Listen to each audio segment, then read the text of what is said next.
pledge allegiance to the flag of the United States of America and to the republic for which it stands, one nation, under God, indivisible, with liberty and justice for all.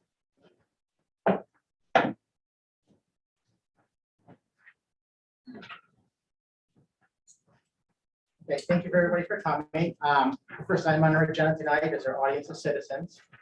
And before we start, I'm going to go over the rules for public address.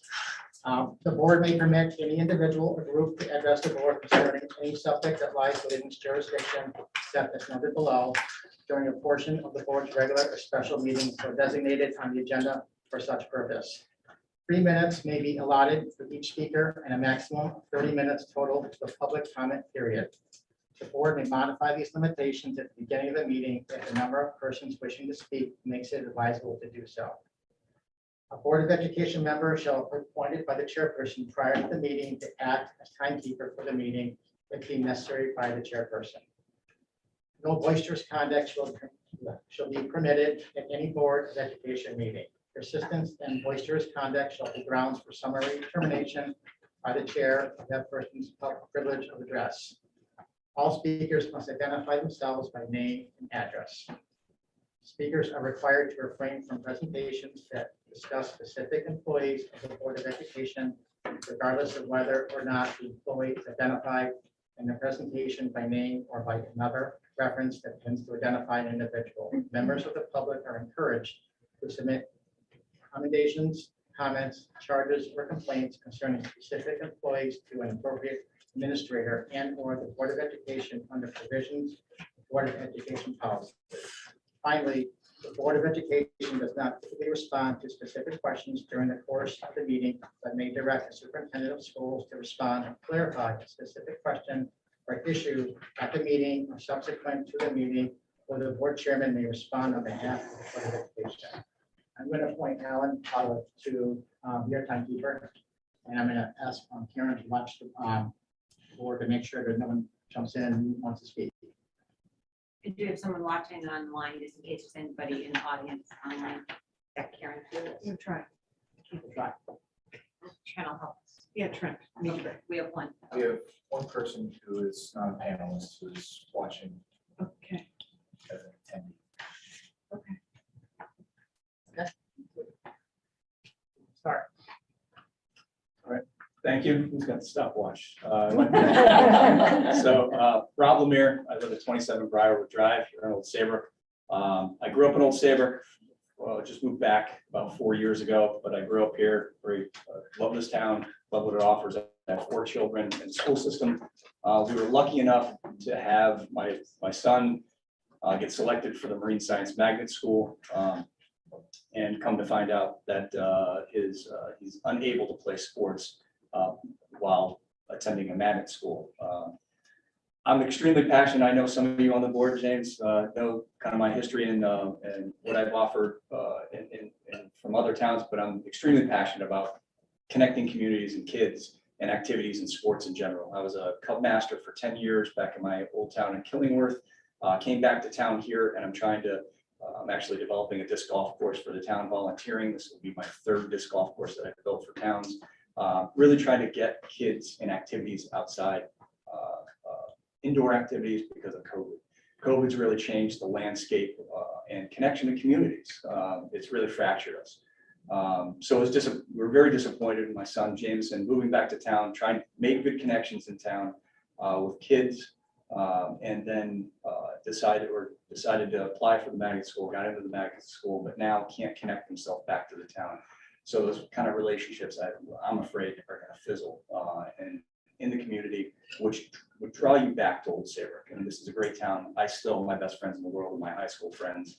And we live very far apart, but we're still connected through school and sports. And that connection's, like I said, very important for me. And I hope, with what my son has gathered for information, we can change maybe what the board has selected as a policy, and at least hear some of the reasons why the policy was there. I appreciate your time. Thanks. Hi everyone.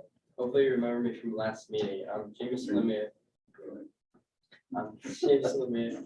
Oh yeah, Jameson Lemire, 27 Briarwood. I'm James Lemire. Last time I spoke with my mom regarding wanting to play sports for Old Saybrook while I attend the Marine Science Magnet High School in Groton. Tonight I wanted to share the response my principal provided regarding how she can support this process.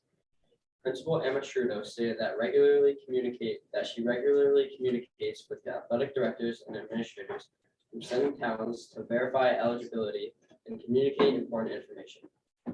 For example, the AD at Fitch and Groton will email us the list of MSMHS students who sign up for winter sports along with their eligibility guidelines. And we go through and they confirm to meet those guidelines. Depending on how frequently Old Saybrook is looking for updates, I could send my parents and district and needs updates and put my coach on copy. And my mom and parents could reply with all the information that we need, and it's really no problem on our end. Thank you for your time and consideration.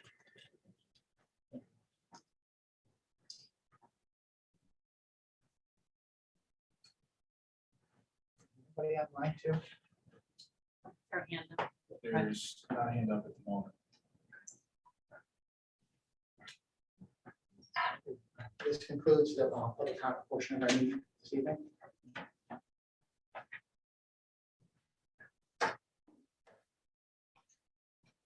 Next on the agenda are the reports from our Student Board of Education representatives.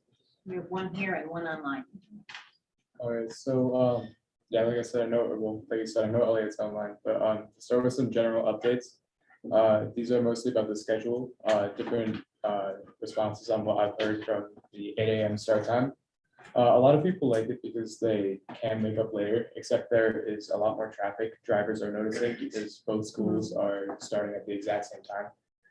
For parents who have kids in both the middle and high school, it's difficult for them to get their kids, both of them on time.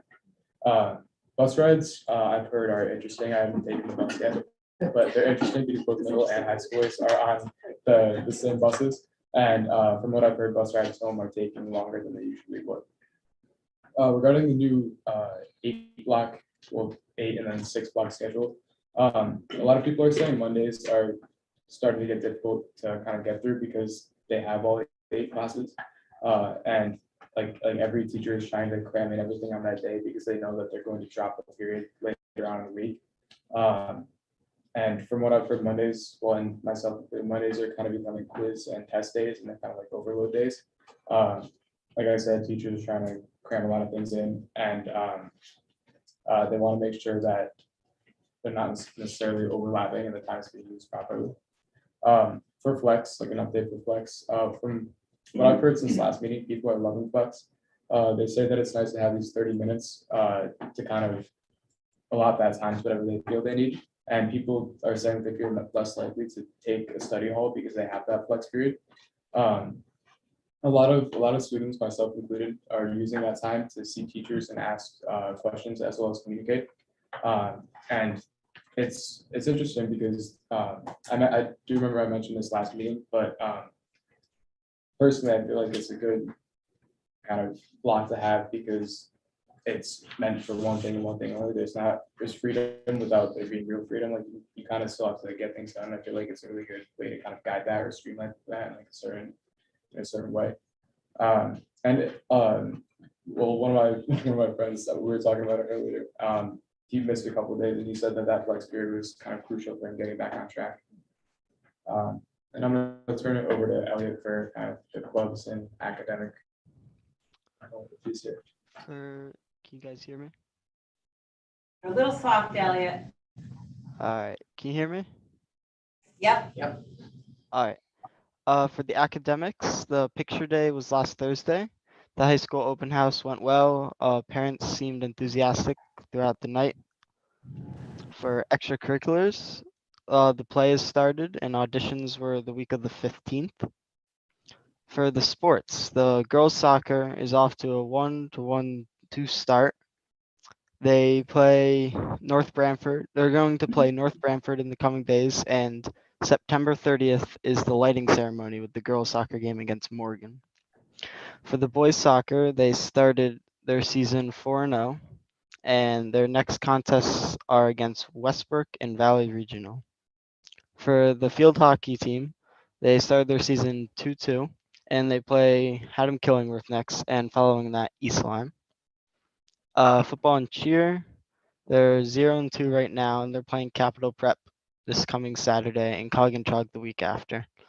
For the boys cross country team, they had a meet last weekend, or no, the weekend before, and we had Parker Cook as a second place finisher. For the girls track and cross country, they also had a meet the same weekend. I do want to mention those dates are a little bit outdated since this was turned in on Friday. So anything that mentioned like this weekend is obviously this past Saturday and Sunday. Any questions? Go ahead. Thanks. Hi, thanks for your report. I just have a couple of questions about the schedule and flex. Is there any challenges with students? Like if you want to see a teacher, is there a line of kids waiting for the same teacher? Or has that not been a problem?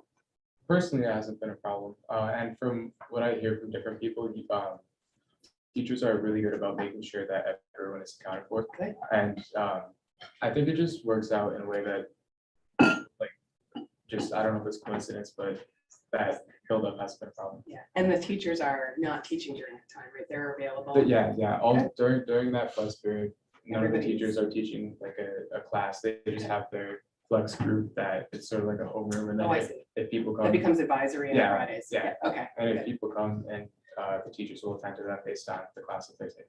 good, all right. And this is a schedule question that I'm not sure you'd be able to ask, but are you guys collecting some of that feedback? Is there any chance, because I've been hearing that about the Monday schedule being really challenged. Is there an opportunity for adjustment if it's really proving to be a challenge for the kids? I think we would look at collecting data over the course of the year. Mhm. And we do have mechanisms in place to do that, to get feedback Good. about that. schedule. Okay, thanks. So I'm curious to know, what's the, you're auditioning, what play is it that you're gonna be doing? I am not sure. I was The so. Legend of Sleepy Beauty. It's the I wouldn't know Green this. Express. Legend of Sleepy I missed the most recent super meeting because I was out of the Google Classroom, and they added me like after the meeting had happened, and the notes from there just said the play. Sorry about That's that. okay. I just have another question. It's probably, and maybe that's just time for when the administrators give their reports. Just like, what is flex? Does the whole school, have to be part of flex? Is it the same time every day? So- Does it rotate? Whatever you think is appropriate to get the information. Only one test. Yeah. So Okay. yeah, so Tuesday through Friday every week, it's a certain allotted time block in the morning between your third period of the day and your fourth period of the day. And there are no classes being taught during that time, and different teachers it's for every student, so different teachers are given certain groups of kids. And I'm pretty sure most carried over from last year. Of course, the freshmen that came in have their groups. And like I said, no teachers are teaching a class, and that time is purely meant for getting work done in that room that you're assigned or going to visit another teacher. But that's between the third and fourth blocks in the morning. Any questions for board reps? Okay, thank you, Elliot. Thank you, John. So our next on the agenda is our correspondence. Karen. Yes, we did have some correspondence this week. The clipboard I see, if I may have it, if you could keep passing it around to the board members, that I appreciate it. There was an email from a parent. It was in your folder, so you're able to read the correspondence with questions regarding curriculum and some instructional practices.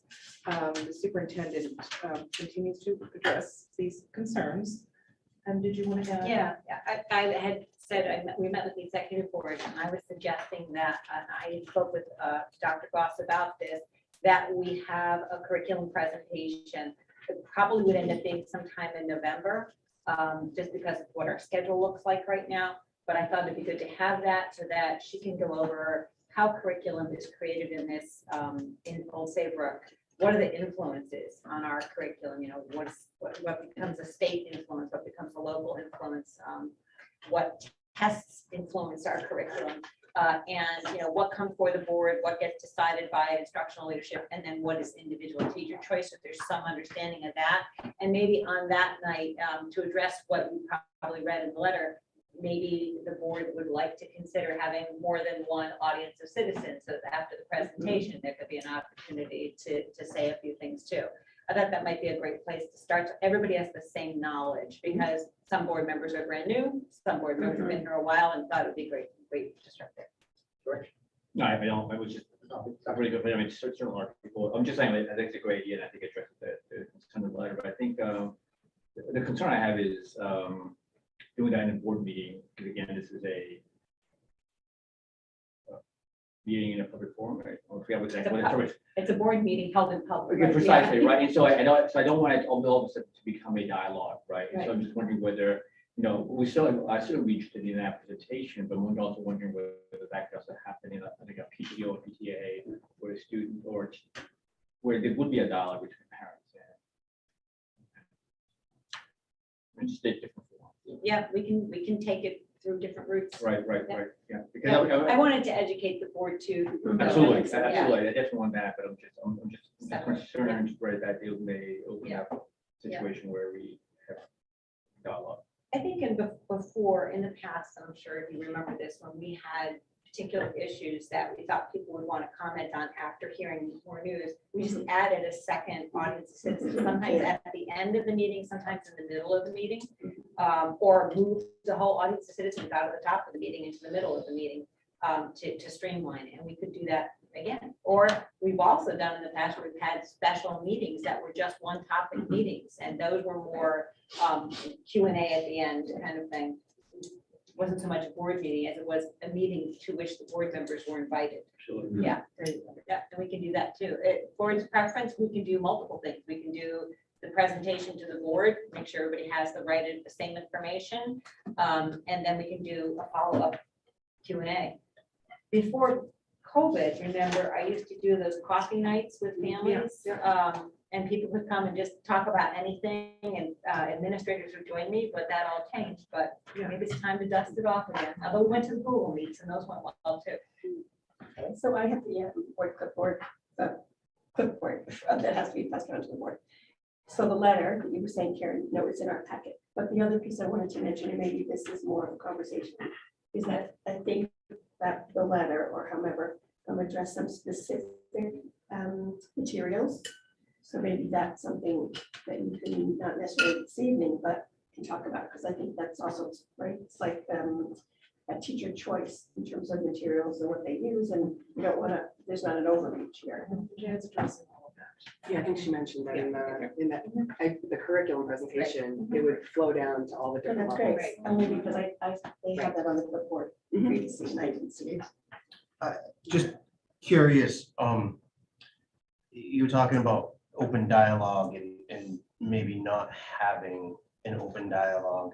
Just what is the reason? To me, it seems like an open dialogue is a great opportunity to hear concerns and provide some kind of feedback to whoever's giving the concerns, that we're listening, and not that we're going to act on them right then, but that is the one part that I sometimes get. I feel like, when somebody speaks and we don't acknowledge it, we just sit here. I feel so stoic, and that feels really weird to me.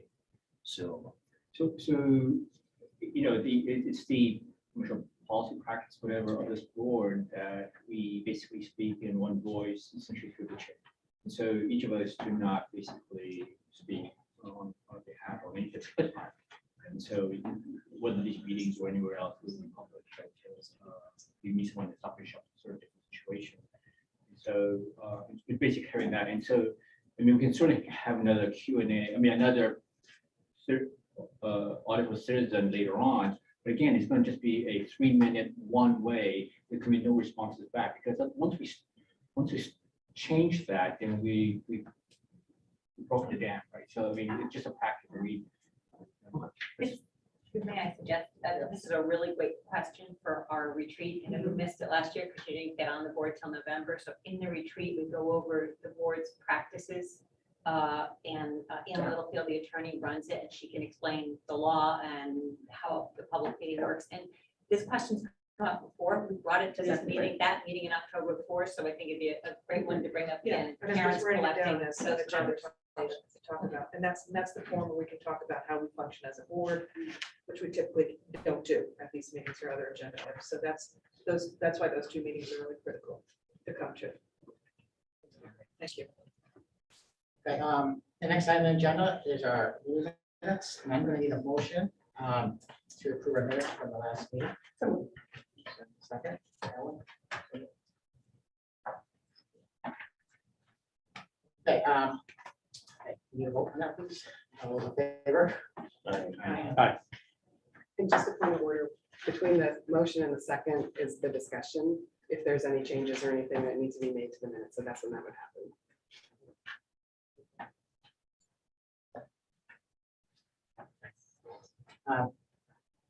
The next item on our agenda are educational issues for discussion. The first item is our field trip request for the OSHS Chamber Singers. And so we have with us tonight, Mr. Plotkin, our acting associate principal at the high school, and online we have Jeremy Milton, our high school choral instructor. And you have in your packet the full request. And I'll turn it over to Mr. Plotkin at this point. Sure. Yeah, this evening, excuse me, I have the pleasure of introducing Mr. Milton to talk about the details of a trip that we have run previously and would like to provide again for members of our choral team. So without further ado, Mr. Milton, if you are ready. Hello. Am I on? Okay. Thank you so much for having me. I just wanted to take a second and talk about the what used to be annual Chamber Singers trip. This was really a highlight for kids every year before that thing happened. And that's been the number one question from them. You know, we don't need to say it. No, let's not even use the word. Right, yeah. Every year they've come, is there going to be a chamber trip this year? Can we please go on a chamber trip? And finally, I got to tell them, like, I think so this year. So I wanted to bring this to you. This is actually the exact same with a few modifications, but the same trip that was approved in spring of 2020. So we have been invited to the First Presbyterian Church of Yorktown in New York, where Garrett Artman, some of you remember him, he taught at the middle school for a short time and was our accompanist for a while. He is the choir director and organist there, and he does a concert series. We're starting up again a concert series. So he's invited us to be a part of that. Along with that is the Bangor Area Youth Choir. So Molly Webster, who's the conductor and a dear friend of mine, she's also familiar with the kids here. She's come and done some workshops and stuff with the kids. Is bringing her group from Maine to come down, and we're going to do a combined day of rehearsals, perform for each other, and culminating in a concert on Friday night. From there, we would stay in a hotel and then head into the city on Saturday, see a matinee, have a group dinner, and then head home to Old Saybrook. Some of the specifics, things are more expensive than they were then. So the cost for per student is $300. That is taking into account some of the funds that we have in the music student activities account. So we're going to put a little bit of that towards it to kind of ease the cost on the kids. In addition to that, we have a scholarship account that we fundraise specifically to provide funds for field trips for kids that have more of a financial need. So cost per student is $300. And then if kids need help beyond that, we have an account for that as well. So I've asked for permission to be due October 28th so that I know who's going to go, so I can make any changes to the logistics of things. And then their payment won't be due until February. So my thought of that is to kind of get through the holidays. As when we did this before, that was sometimes a concern. So they'll know about it. Payments due February 17th. We have plenty of chaperones, and I have more people asking if they can go, so that won't be an issue. We'll take a coach bus, and then we'll return. Obviously, any medical needs or anything like that will be handled by the nurse. We'll make her aware of that ahead of time. And then we'll return by coach bus on April 22nd. So I'm happy to answer any questions that anybody has. Want to do the motion? Okay, I was just gonna do the. Yes. Yes. I'd like to make a motion. Absolutely. I'd like to move that to approve the Old Saybrook High School chorus field trip to Yorktown High School on on April 21st and 22nd as presented. Have a second? Yeah. Favor? No, discussion. Sorry. Discussion. Yeah. Point of order. So, hi Jeremy, good to see you. Hi, good to see you too. You're a little fuzzy, but I. So question, it's featured as an exchange concert, so I was curious to know, will they come here? So actually, yes. The plan is to have them, since they're coming to the Bangor Area Youth Choir is coming from Bangor, Maine. So the plan is, and I should have put this in the letter, is they're going to stop here on Thursday night. We'll do a concert, kind of a preview, the same kind of thing we're going to do on Friday. Do that on Thursday and then head off to New York on Friday. So yes, so in the past, I know that was part of that was a thing that we wanted to incorporate into that. So we actually got to do it this year. So Thanks so much. So I just had another question. I think I really appreciated the comprehensive guidelines that the chaperones would be responsible for holding all medications. Mhm. I think that's important. I mean, and the students will know about that and parents will too. I think that's sobering, just that people would be in control of that. The other thing I appreciated when just like when we buy a new book or when we review a book, it was actually aligned with the strategic plan as to why this particular field trip was beneficial. So I appreciated that. everything I do is aligned with the strategic. Hey, Jeremy, that's exactly what I said. More on his domain. Exactly. Yeah. You'll get a t-shirt for that. Thank you. Thanks so much. Thank you. Any other questions? Stop it. May I just make a follow-up point? I know you know this, Jeremy, and I know you just didn't write it in here. Those chaperones obviously are med trained. Yes. Thank you. If there's no other questions, I'm going to call for a vote.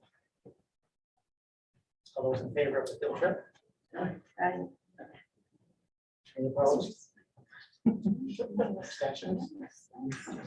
Question, do we get to hear the concert when they come to Saybrook? Yeah, it'll be open to the public. Come on down. Just save a special. Thanks, Jeremy. Thanks, Mr. Mill. Thank you.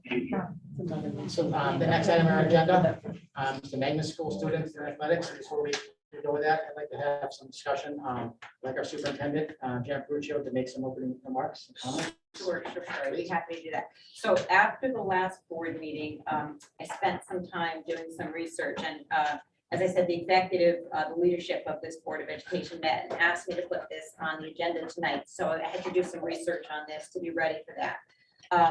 And for the benefit of everyone, including those who were on the board a number of years ago when this decision was made, I pulled up, or actually Trent Gerber's pulled up, the minutes from the board meeting where the decision was made, September 11, 2018. A little bit of context. You can see in your board packet that we highlighted the text of this sort of summarizes the conversation, but this was actually the second meeting at which it had been discussed. What we learned prior to this is that students had been told that they could participate by someone in our employment at a much lower level, and that didn't seem like an appropriate way to handle it. It came forward to the board, and this is the decision that was made.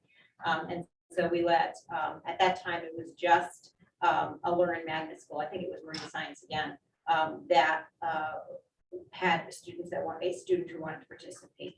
So we allowed those students who had been made a promise by a staff member, we allowed them to continue and be grandfathered in until they graduated, and then that was the end of it. If there's a chance that we're going to consider a different decision tonight, I wanted you to have the information that would be relevant to that. And so in your packet, you also have the CIAC rules of eligibility with the athletic participation of schools of choice. They use the term homeschools in that paragraph. That's not to mean students who are being homeschooled. That's meant to mean like Old Saybrook schools. It would be the homeschools.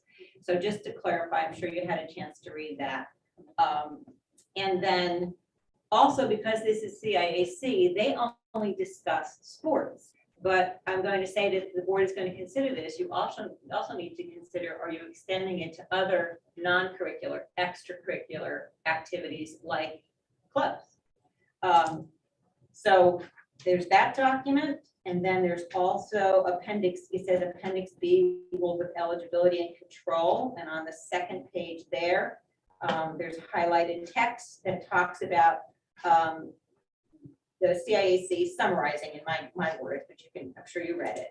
The CIAC says any school district wants to allow students from charters, magnets, regional cooperative, interdistrict satellite school students to participate, certainly can do that. CIAC does not recognize homeschooled students because they don't recognize homeschooled as CIAC approved schools. So it would have to be only for CIAC approved schools, which would be the first thing you'd have to determine, or we would have to determine. And then it does talk specifically about the topic that was brought up by Jameson tonight, which is the eligibility status of athletes. Every athlete who plays on the team has to follow our eligibility guidelines, which currently I think are a little bit higher than CIAC's. They would, or we would actually be at risk of forfeiting games. So it was smart on Jameson's part to bring that text from his principal tonight because that was a concern that the board did have back in 2018.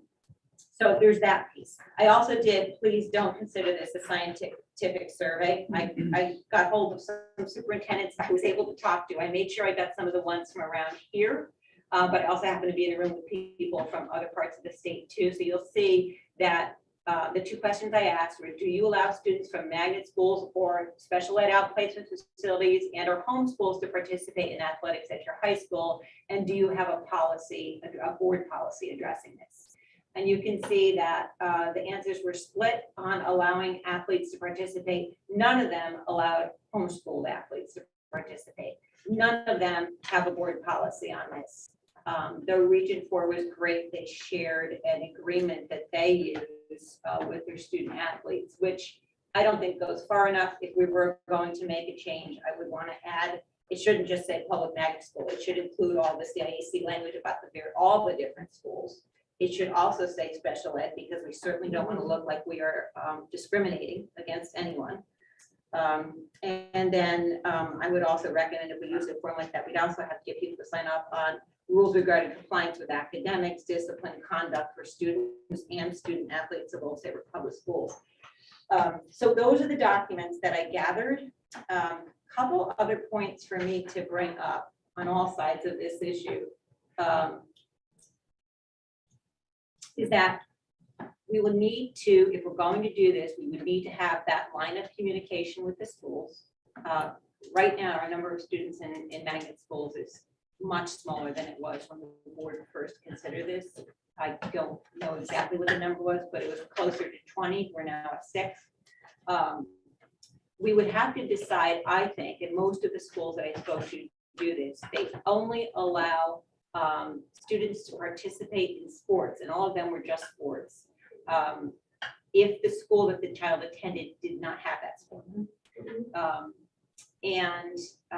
Again, I think you need to consider whether or not you're talking about extracurricular as well.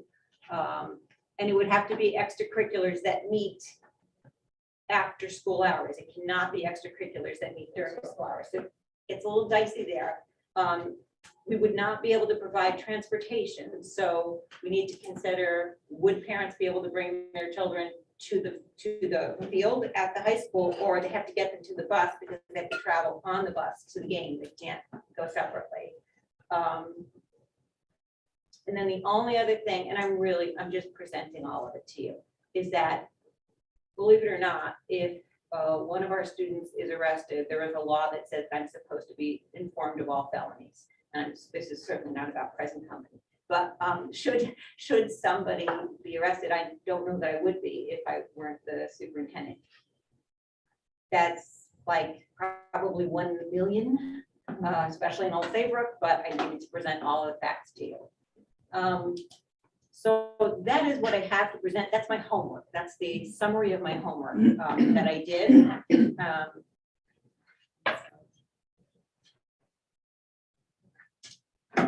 Okay, yes, I would like a motion, please. So I would like to make a motion prior to discussion to allow students attending magnet special education outplacement and other state recognized schools to participate in athletics and extracurricular activities at Old Saybrook Public Schools if such sports or activities are not offered at the school they attend under the terms discussed at the meeting. Second. Second. I'm sorry, I was that second. Steve. Discussion. I have some questions, like what are the drawbacks? So first thing I think of is the parent really wanted a child to participate and they didn't have transportation. Then they wouldn't be, then I'm just saying that they would, so that's, yeah. So is your question, It's what is more your of the question? equity part of it. If you have to have transportation in order to do it, and if you don't have transportation, then you can't participate. How do these children attend magnet schools? Who transports them now? Don't know, they get buses. Do you get the bus in Old-Lyme? Yes. Sorry, didn't mean to. Yeah, there's a bus that they take. Okay, but they still need some kind of transport from Old Saybrook to the bus in Old Lyme. There's no No. bus, there's a bus in Old Saybrook that takes them to Old Lyme. That's what I mean. Parent So, responsibility. so there is still, even attending a magnet school, there still is some level of parent responsibility in transportation to obtain said transportation to the school.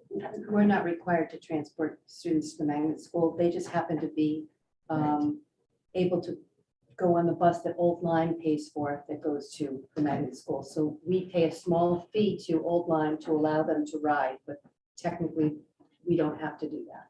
And also, just so you have all the information, that's not true for the technical schools. We are required to pay for busing for technical.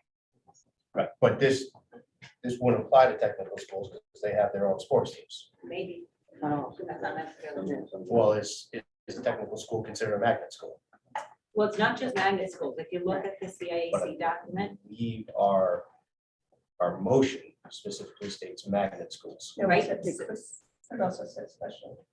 Right, it says magnet and special education, but we have not been approached and we might have to. And consider others. the other state recognized schools. Yeah. Is in the motion. And that would be a Thank you. technical.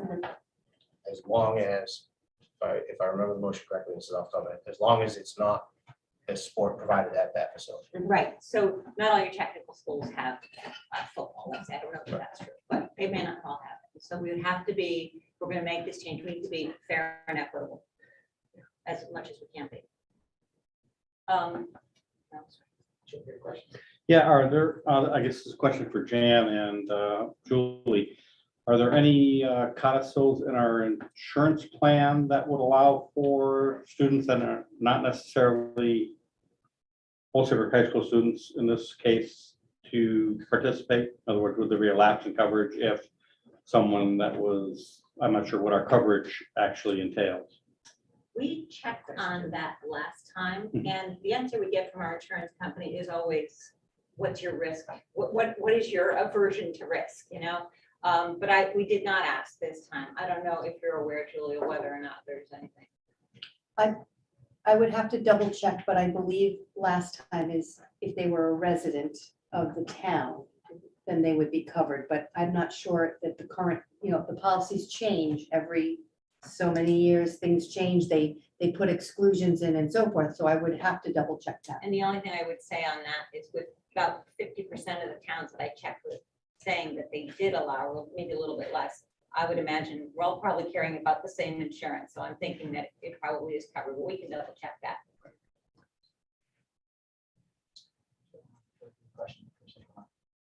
I actually have 4 points. I can make them all. So first one, for a kid who goes to magnet school, it might fall to the kid. You don't understand what that means. I think right now the money is $65, $100. Second one is what Janet talked about. We consider sports. We need to consider everything else. If the student wants to join, play, fall musical, fall play, screen musical, we'll have to consider that as well. And the third one is the off the field considerations, field trips. You know, we sent the baseball team to Disney World a few years back. Yearbook pictures, right? Twitter accounts, just a school pride, right? It's a different school. And my fourth point is, at least from my perspective, this board serves the Old Saybrook Public Schools, the students, faculty, and teachers, both of the Old Saybrook Public Schools. I think our board policies, regulations, even our mission statement apply to the OSPS students. I'm not so sure that we even have the purview to be discussing a student, no longer a student of the OSPS. Yeah, I'm not sure, but that's just my perspective. I just had a question. I don't even know why it came to my mind. It says transportation must be provided by parents. What happens to the students like can drive? Can they drive themselves? Yes, they could drive themselves Just to Old curious for Saybrook. insurance. Well, They could drive themselves to Old Saybrook High School, but again, the CIAC requires athletes to take the bus together to an away event.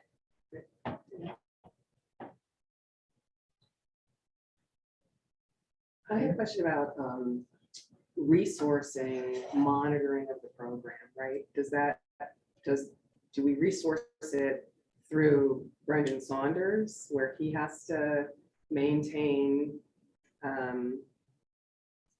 cognizance of those athletes and then ensure, because I think that puts an additional burden on Brendan. I don't think we would say, well, those schools will monitor those students. I think it puts the burden on Brendan, right? And does that cause an additional resource load that we aren't necessarily budgeted for, or, I just don't know. So I don't know how much work that would be. Certainly it would mean communicating with the other school on a regular basis and collecting, if we go with this agreement, which I would recommend if the board goes in that direction, that we go with this agreement that the parents and the students sign. There would be that piece of it. Checking on academics and discipline. And, that becomes very person specific. So it sounds like we have a principal at the Wind Science Magnet School who is going to work, with us, and it would be seamless. But that may not have been true in 2018, or it may not be true in 2030. So I think that, to answer your question specifically, I think that would fall to the coach and the athletic director first and foremost. Yeah, I just wanted to read the mission statement of the Old Saybrook Public Schools real quick. The mission of the Old Saybrook Public Schools is to educate and prepare students to achieve their highest aspirations, care for others in the environment, and contribute to a global society by working in partnership with families and the community, and by engaging each learner in a rigorous, personalized, and meaningful education program. I don't see anything in there that limits it to Old Saybrook Public School students. It's students. Now, if I remember, we talked about magnet school and following the money, and the money comes into us and then goes out to us to the magnet school. Was that correct in that? It comes on the operating budget. We pay your tax. We So pay. comes out of your board's budget. Right. Yeah. So, But we don't get money to do that. okay, so, but I guess if we were to follow the money, it's Old Saybrook student, or Old Saybrook schools money. They may be going to a magnet school, but it is for an Old Saybrook student. Still resident of this, he's still a student. He may not be attending in our school for classes. But if we were to follow the money, it is us, the Old Saybrook school system, paying for this student as we pay for all students in Old Saybrook. So I do believe that we have a vested interest in weighing in on this and commenting. And, I'm going to vote in support of this. I think this is a great opportunity, and I think magnet schools are a great opportunity for those students who it suits. I mean, we can't paint every student with one brush. And I think we should provide as many opportunities that we can. And I think this is just another one that we may be able to provide. And next month, it may be somebody who wants to be a part of the play, and I think that's great. I think all these opportunities, when we talk about equity, we talk about, making sure everything's fair for everyone. And then here's an opportunity to do that. Board members, comments? Just one more question. Could you read back the first portion of the motion, Karen? Because I'm concerned that we want to limit this to Old Saybrook residents as opposed to opening the floodgates when we say students. Okay, let me read this again. To allow students attending magnet, special education, outplacement, and other state recognized schools to participate in athletics and extracurricular activities at Old Saybrook Public Schools if such sports or activities were not offered at the school they attend under the terms discussed at this meeting. Can we amend it? Yeah. Well, if we want to. Sure. I'd like to make a motion to amend that to state residents of Old Saybrook. Make a motion, before we move forward with this. To allow students who are residents of the town of Old Saybrook. Second. So I have a question. We get to stop that one and then make the motion and start again. Yeah, so I'll withdraw. I would like to withdraw my motion. We ask Robert's rules, and then we're going to. Well, So that's right. Doesn't mean, oh, third just means. I don't make a new motion. That'll be easier since it's in front of me. To allow students who are residents of Old Saybrook attending magnet schools. And blah, blah, blah. And all the other schools. and I will second that. Okay, so I have a question that I don't know. Oh, sorry. With respect to students on teams, do we have does everybody who wants to be on a team get on a team, or is there a cutting process? Is there how does that work? Great question. And it's a great question. So not at the high school, no. And this only applies, per CIAC, this only applies to the high school. So no, there has not been any need to cut. And in fact, I did speak with the athletic director and asked him his feelings about letting athletes. It didn't speak to the music folks or anybody else, but music is different because it's also curricular, and that we do not need to have participation in another place. But because of some of our small members on our teams, the athletic director did say that he could support this. We talked about, both the pros and the cons. He understands them. And I would just like to say, I appreciate your sharing the mission statement of the Board of Education. And I think it's important to recognize this is extracurricular activities, and that's about the education of our students. So, and I think it's hard to, and I don't think that we're trying to be fair to everyone, because I think that's an impossible aspiration. I think that we are ensuring that there's a quality education, but it's not about being fair to everybody. Sometimes some difficult decisions have to be made. But again, extracurricular versus educational, from my perspective.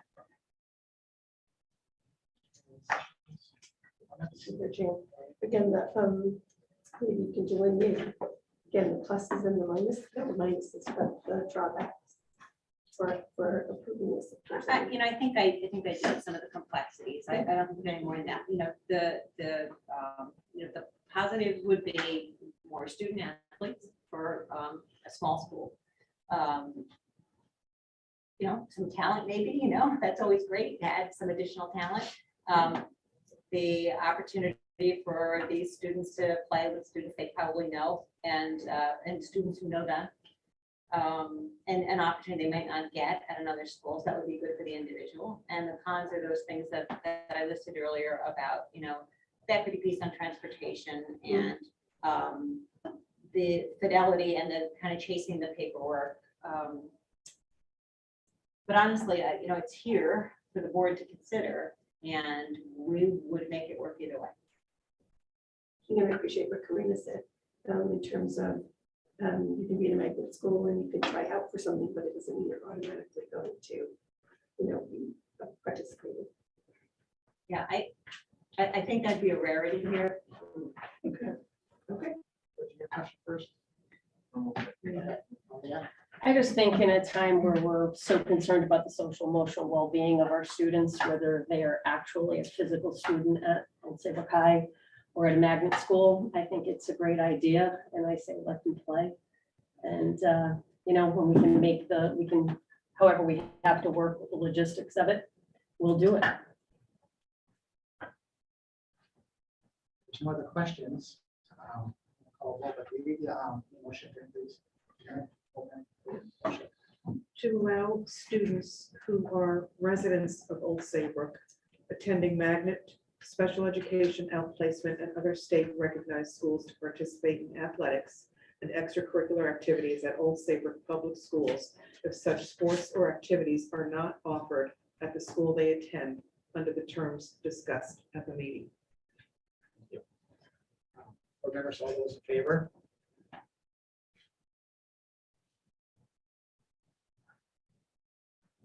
Those opposed? Abstentions? So moved. Trent, did you get it?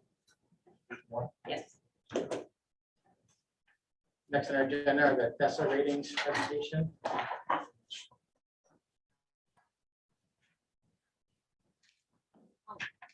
Sorry.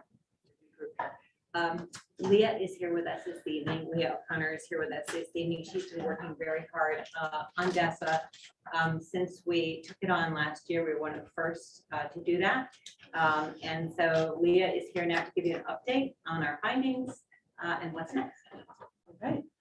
All right, thank you. I'm very happy to be here tonight. I'm competing a little bit with some laryngitis, which tends to get, don't worry, it's not COVID. I feel like everyone has to practice that. It tends to get worse at night. So if anyone can't hear me or if I need to restate anything, please just give me a heads up or just ask. Happy to do that.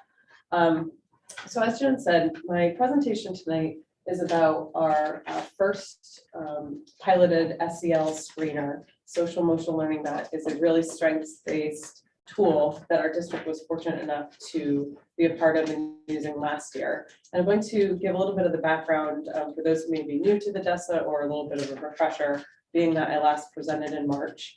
And then also give, since that was now 7 months away, what it looked like, an overview of our post-rating data, which happened in the spring. And then most importantly, I think, and that I'm excited about, is what our plans are for the upcoming school year and how we can use this to most benefit our students.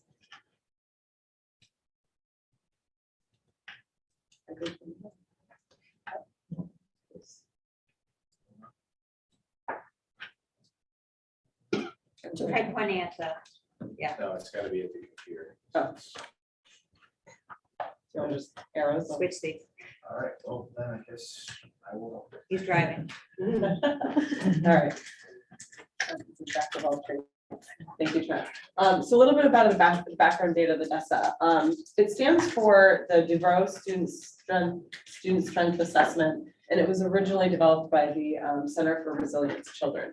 It is a very strength-based test. Other screeners districts have used in other areas, anxiety and otherwise, really hone in on areas that sometimes parents or others may feel have a negative connotation or reason for concern. But this is very strength-based. And as far as what we do with it, it can be very solution-focused, both with students and schools and K-12. It measures 8 social emotional competencies. You've seen the wheel before, which I'll show on the next screen. And it can help plan instruction, document and progress monitor student strengths and weaknesses throughout a year, throughout longevity, however, elementary school, middle school, however long you want to look at it, and then help us evaluate our program outcomes again, and what the why of why we may be using a particular program or curriculum, and always tying it back to that strategic plan. It's standardized. It's very simple. I think what we learned last year is that it is a quick kind of assessment. In K-8, it's done by a teacher. Each student, say, have a class of 20. It's done. The mini is done in a minute. The mini is only 8 questions. And then the full DESA is 72 questions. So just as a reminder or new information for some, the mini, which is 8 questions, could trigger on a student. It's all done online in a portal by the student's teacher, K through 8. And with those 8 questions, it could trigger a full DESA if a student is flagged with one of those questions as possibly in need. And then those 72 questions could take 5 to 8 minutes to answer on each child. Typically, only a very small percentage, if you have a class of 20 students, maybe 2 to 3 might have a full DESA triggered for them. And then at the high school level, we have the SSR, which is a student self-report, which we are very excited about. And this we hope to use for this year. However, it's still under, there's a contract issue at the state that still needs to be signed. So I met with our Aperture rep today. Aperture oversees DESA, and we're hopeful that we'll still be able to use it this year, but it's a little out of our hands. And like our students rep talked about in Flex, even though we might not have this as a tool, we are still hoping to use Flex for social emotional learning initiatives as well at high school. Thank you. This is the Castle wheel. Castle is a collaborative for academic social emotional learning. You'll see on the gray outer areas are the five big areas that Castle identifies, and then the DESA screener has some sub areas within those nested in there. Like for example, self-awareness. Self-awareness is in there, but also optimistic thinking. Okay, so last year, what we did, we were accepted into cohort 2. We were went off and running right from the fall. Teachers were aware that we were going to be trying this, but then they had adequate training. There were a couple different opportunities for training. We learned a lot in how, or I learned a lot specifically in how to best work with staff and give them some different resources for that and make the most of our professional development time and team timing. Teachers did their first rating in February and then their post rating in May.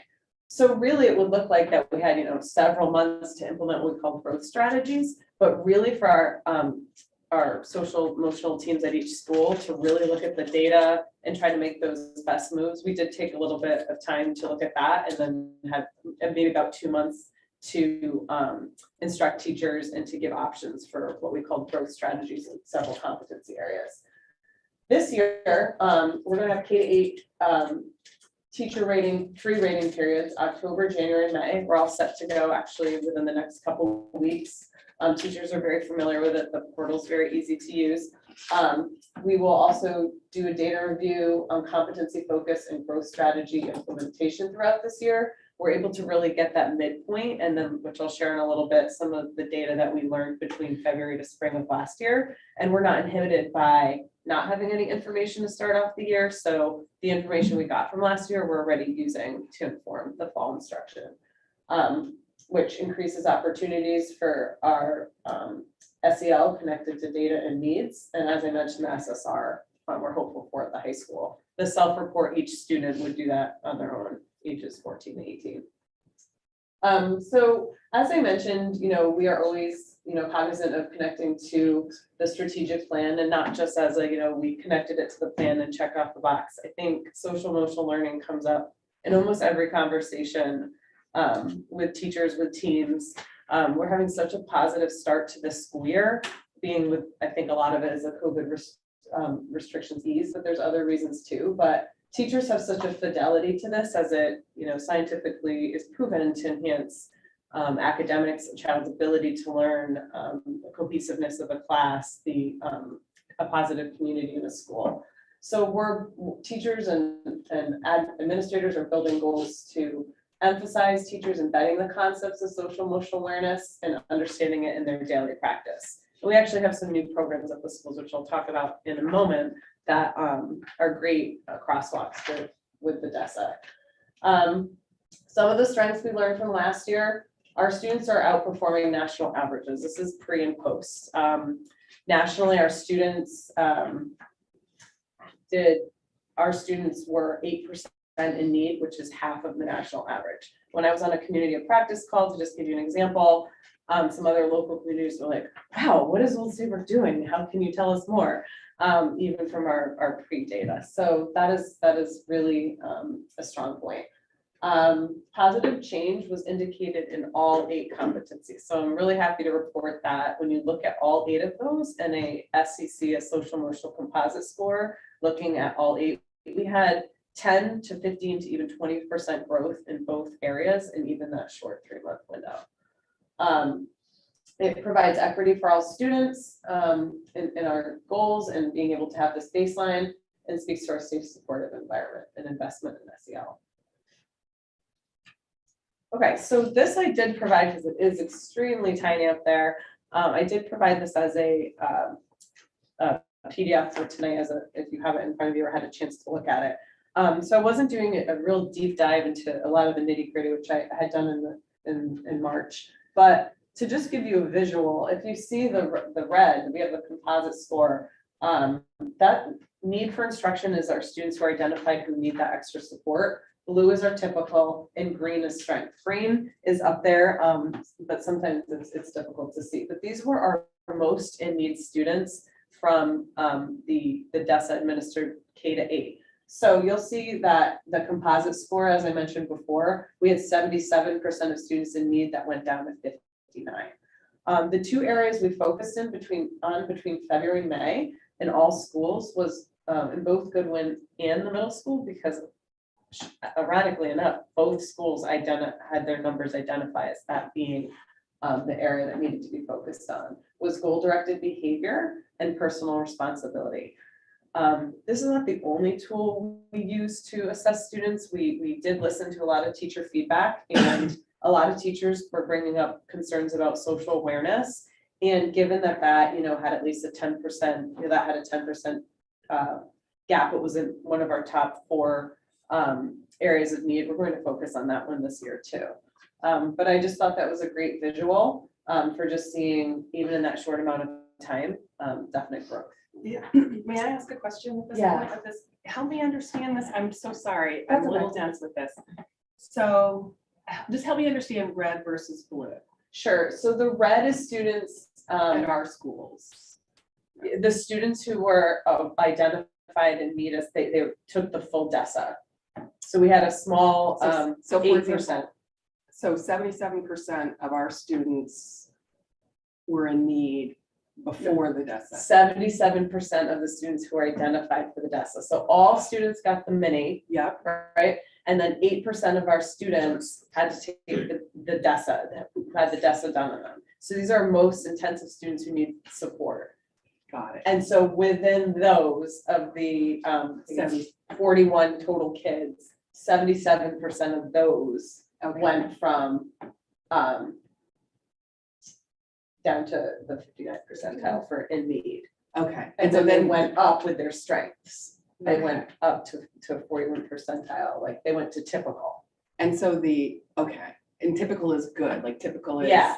Okay, right, a typical child who doesn't have the social emotional needs, is that what it's? Yeah, and so type of thing? this screen won't show you green, which is kids in strength, because if we look at as a district, our numbers were like pretty consistent. Yeah. We have a lot of kids in typical and strength, but we're really like narrowing on how to, and I'll get into that too, but how to best support these often tier 2, tier 3 students in this area. But then we have universal strategies that help promote those areas of social emotional learning too. Okay. And so there's a total of 31 students in that population. That's where the circle, that's not on this, that's in the one that you gave us. Yep. Okay, that helps me understand. Yes. And here, which would you say is the most significant area of focus? Is it the I relationship? think we're going to, so it's funny because some of the questions you wouldn't think, like when I first saw personal responsibility and goal directed behavior, the questions that fall under that within the 72 question DESA, which I learned later from our rep, have such an overlap with social awareness. Like all of these are really integrated. Okay. So when we met with building teams, that's what we did decide to focus on. And then, which is a good segue to this year, which you go to the next slide, questions.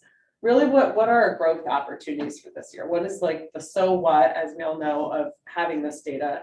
And I know, working with teachers, it's always important to whatever we're using or utilizing or implementing that they have, fidelity to it and a connection to it, and that it means something in their daily practice with the kids. So we're going to still focus on goal-directed behavior and personal responsibility, but we're adding in social awareness.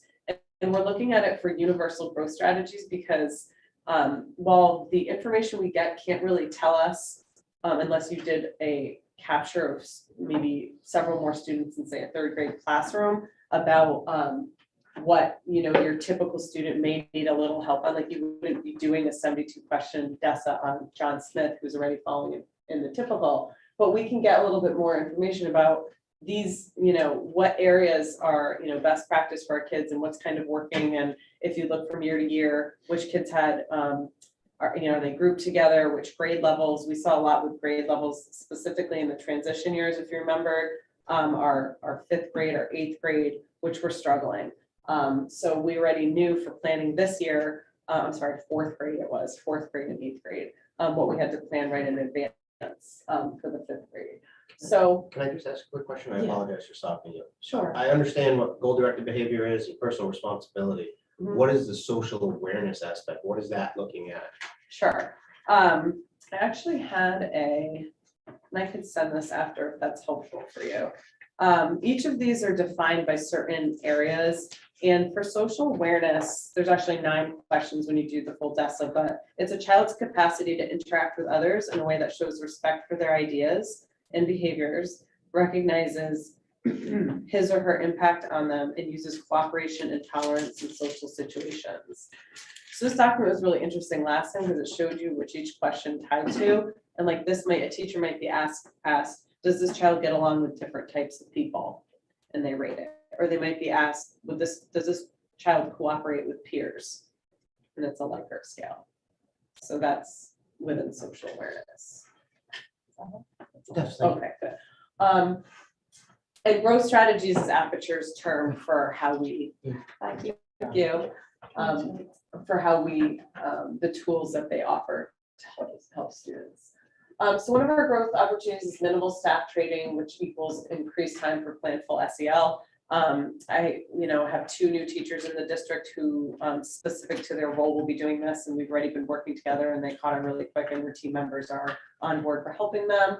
The teachers who are doing it now for a 3rd time, I think it's kind of like old hat, and it's great that they have used the portal before, and there's been some updates in it that are really helpful for them. We were, as I mentioned, able to start off the year with purposeful supports and strategies. Our SEL teams at every single school has such dedicated professionals. We went through lists of names. We went through what supports they already have. We asked, youth services, this would be great. This child came up really high on social, awareness issues. What can we connect them with in the school? So that's really positive. It's a direct connection to all building goals. And like I had mentioned, I think there's improved access for implementation. The Goodwin School has always done second step, but there was 1 grade who just did not recently have it. So we now have second step, a social emotional curriculum in every single pre-K through 4th grade class. So that's a definite avenue for those children to see this regularly, a curriculum that's vetted. Responsive classroom, 30 teachers are trained this summer. One of my roles this year is helping bridge the gap with teachers who may not have been training, possibly in addition to paras. There is quite a bit of overlap with this program, and so far, Heston and teachers have reported the culture of the school and the buy-in to this has been really successful. At the middle school, we have designated times and days, to especially with the Pride. Regularly, and then the homeroom blocks of the students to be able to address some of our programming. We have one coming up on October 7th next week that we're planning. And then at the high school, the flex models, as our student rep talked about, the kids are, I think, rising to the occasion. I think this speaks to responsibility, goal-directed behavior. It's a small win, but I think a big gain over time to have this little bit of time every day to say, we trust you. Can you do what you need to do? And they know it's a privilege. And how this connects to SEL is that we have now the teacher knowing those students sees them every day. So that connection that we're looking for an adult mentor with a student is right there. And then we have opportunities that we worked with the advisory group to have SEL related opportunities for them. And then we're kind of working throughout later in the year to also infuse by grade level or as needed, different SEL options. And then lastly, we're focusing on implementing individual and school-wide interventions and programming that are really, unique to the student need. Support definitely for tier 3 students. As you can imagine, the small group of students that were identified, these may be some students who they could have a DESA done on them every year forever and, may really still struggle to improve.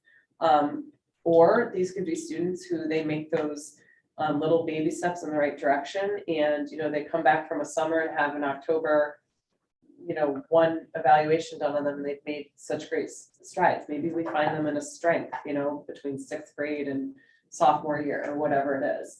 An example of a tier 3 student that we might work with, or a student who is in need at the middle school, might be a student selected for a small group working with a social worker, a social skills group that might meet once a week with our school social worker or school psychologist. At Goodwin, it might be a child who has an opportunity to focus on a goal-directed behavior, specifically through weekly checkpoints when they have their individual counseling session with that individual mental health provider. And then universal strategies, I kind of shared some of them, but one perhaps at Goodwin could be the K-4 teachers implementing aspects of social awareness in their morning meeting, or talking about a transition after recess friends. What did we realize happened outside? How can we problem solve this? That kind of stuff more embedded into classroom instruction. Okay, I think that's Yeah, the question. Absolutely. What is the screening process for new students moving in? I understand, if we're doing this in October, let's say someone moves in November, December. Will we get a baseline on the new students as well, or are we just? Yeah, we had a handful of them last year. We want to give teachers and that child a little bit of time to transition, and Aperture recommends at least 6 to 8 weeks for both the student to have that opportunity. That's why the first one, even for teachers meeting kids, is until mid to end October. But we actually did have 2 students. We didn't do a second capture. It was February to May, but we had 2 students who moved in where the teacher reached out to me and said, hey, just kind of this kid's struggling and we don't have a lot of information, can I do it? I said, absolutely. So she did, and actually that was, it just brought to mind, we have the ability for conferencing, so So it's flexible. It is flexible, and then a special ed teacher could join in on that conversation, might have more background or more support for that child. I like to hear that. Yeah. Oh, thank you. So contract issues with the state. Did we use DESA at all in the high school last year? No, Did so not. we don't have any measures on the high school students. We don't. It's It's been a belabored process with promises, but yeah, they told us, I was really excited to have that with the high school kids. I thought they would have had fun with it. It's kind of like learning about themselves. Yeah. But unfortunately, it is some pulled up on the state end. You will hear of schools who did do it, but it's because they didn't know there was the contract. Now that we've been told that there's a contract issue, we can't go ahead. Right, so they got in under the wire. Yes. And so what I heard you say is that in advisory and other, there are opportunities for you to put activities in place, but you just don't have the diagnostics for current students, right? So you're diagnostics from this particular screener, but we do have, surveys that the kids did last year. We do have a lot of information on our current 9th graders, which is helpful. Right, because they would have been in the DESA last year. Right. Yeah. Okay. It's a question in terms of the presentation of the questions. So you were indicating, these children are reading them on a computer? The high school kids are self-report, but the little ones, no, the teacher's doing the rating of them. That's what I'm asking. And the teachers have an online portal for it. Okay. Yeah. And so if those students have challenges and can't take it in the classroom, how do they do it? The kids aren't just taking it. like, The teachers are doing it. Right. The teachers are. I understand, but if so they're asking the question. Oh, they're not asking the question to the child. Okay, The so kid- that maybe. Yeah, sorry. So the kid isn't involved at all on that level. So student would be doing it in the professional realm, just like a report card, right, to assess the literacy skill or otherwise. Have you observed the student Yeah. cooperating with, so it's. So that's different. so the children aren't taking it. So then how do you personalize that? Then the teacher has to personalize it for each student. Yeah. All of those mini questions. Yeah. Okay. Mhm. And is there any way to see a sample question? Like what would, and I don't, or if you want to share it another time, because it's curious, because it sounds like the questions are all geared toward, self-awareness, and is it all sort of modified based on grade level? They are the same questions, and this came up before, but they are vetted to be developmentally appropriate. And then some of the training with the teachers we did, we talked about how something is, interpreted, and part of the training is biased. But I do have the 72 questions if anybody wants it, or I could send it out afterwards. An example of one of the 72 questions might be, during the past 4 weeks, how often did this child resolve a disagreement? Never, rarely, occasionally, frequently, very frequently. So that really puts a lot of ownership in a good way on the teacher, because the teacher's the one that has to be able to observe the dynamics of the classroom and personalize it very specifically to those kids. So do the teachers, just a question, tell me if this is appropriate or not, but do the teachers get a chance to see these and then they're watching for that? Because if you're not watching for all of those indicators, then you may miss it. They did. It was presented to them in training and a staff meeting. I gave this to them. So when I say this, the 72 questions, which was like, you know what I mean? I think there was some bit of, You just have to do 8. Yeah, so just the 8 and the 8, the 8 are interesting. I mean, there's talk on that too, but I think it's just, very strength-based, and you could overly interpret it developmentally, but does a pre-K kid pay attention? Well, it depends on, did they eat their morning snack, and how crazy were they for recess, you know what I mean? But yeah, so I'm happy to, after follow up if you didn't have those, to give a copy of those again. Yeah, so, first of all, great presentation, thank you very much. Yeah. But the question is, let me see if I can get these numbers correct, right? So you're saying that, we're half the national average, we're about 8%, 10%-ish in the needs, and then which imply that's about 30 kids or so that you were focusing on until on into the 300 or so on. Yeah. And so for the 30 kids, that bar graph that you showed is representative of 30 kids. And from that, the few competencies with the highest red bars were goal-directed, personal responsibility. Thank you, Trent, for having no clue, no Sorry. chance of reading that from here. Right? I know, I think that's why I No, it's did okay, it. it's okay, no, it's I- okay. But I Yeah. mean, for next slide, that's what you said, right? The goal-directed behavior. So, but my point is, okay, so I get that, right? Because from the 33 students or so, these were identified as the one with the highest needs. So you create programs to address those. But that same program now applies to all 300 kids. Is that correct? And so I'm just wondering about, I mean, Broad brushes. exactly, right? I mean, what happened to the 300 kids? Might have been strengths or typical of that area. Or, Right. or some other ones have popped up, or maybe, a little bit lower, but that doesn't fit. Anyway, but you get. No, I get exactly what you're saying, Thank and that was some of my questions over time with our aperture rep, because I said, well, I want to know this, second grade class, what could I specifically give just this class to, of their 20 kids, when only 2 of them might have popped up. But the rationale behind it is that no matter what, if you are teaching in some capacity, this is a universal strategy on some level. So I think we hit all of these throughout, a good teacher will be hitting all of these, not only throughout curriculum, but in the climate and structure of their classroom. But if you're putting some extra emphasis on several of these, it's for the good, the whole class will have, some of that extra support, but in the specialized instruction or strategies, which is where we're trying to help differentiate it a little bit, is where students would have that more one-on-one attention. But you are right that the whole group is being exposed with a universal strategy based on a smaller portion of students.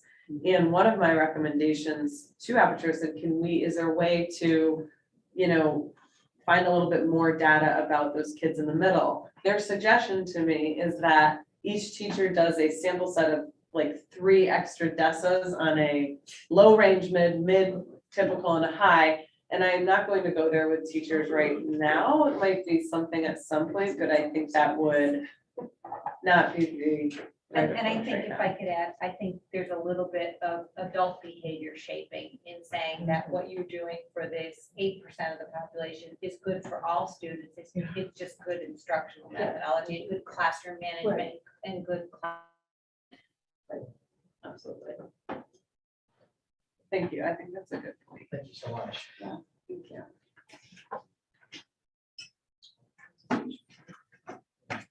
Next on our agenda, lead recognition award. Yeah, so I'll take lead and Trent can pop in with anything that I missed, and I'll just present a little bit. Every year, this Board of Education, since I've been here and before, has been recognized by CAVE at both level 1 and level 2 quality of leadership. And every year, we pass around something for every board member to sign. Well, this year, they changed that. Only one board member signed it, the board chair, but we have to take a vote to allow us to apply for the award. Did I miss anything? No, Okay, that's it. And so you see a motion, and all we are is applying for the award that you have, not me, you have received every year at the Cape CAPS conference in November. We are at a point where I think we've gotten a level 2, I don't know, 8 times maybe. Since 2010. 2010, okay. So you're kind of an impressive group, and there's a photo op at this thing. So if you're so inclined, the motion's there for you. I'll move to approve submission of an application to the Cape Board Awards Competition. Sorry, no. Yeah. Discussion on this? The more comment, I think I say this every year. I think the overwhelming thank you goes to Trent. I mean, it's I think before then it was Kathy Randall. Like the amount of work that Kathy and you do for this award is incredible, right?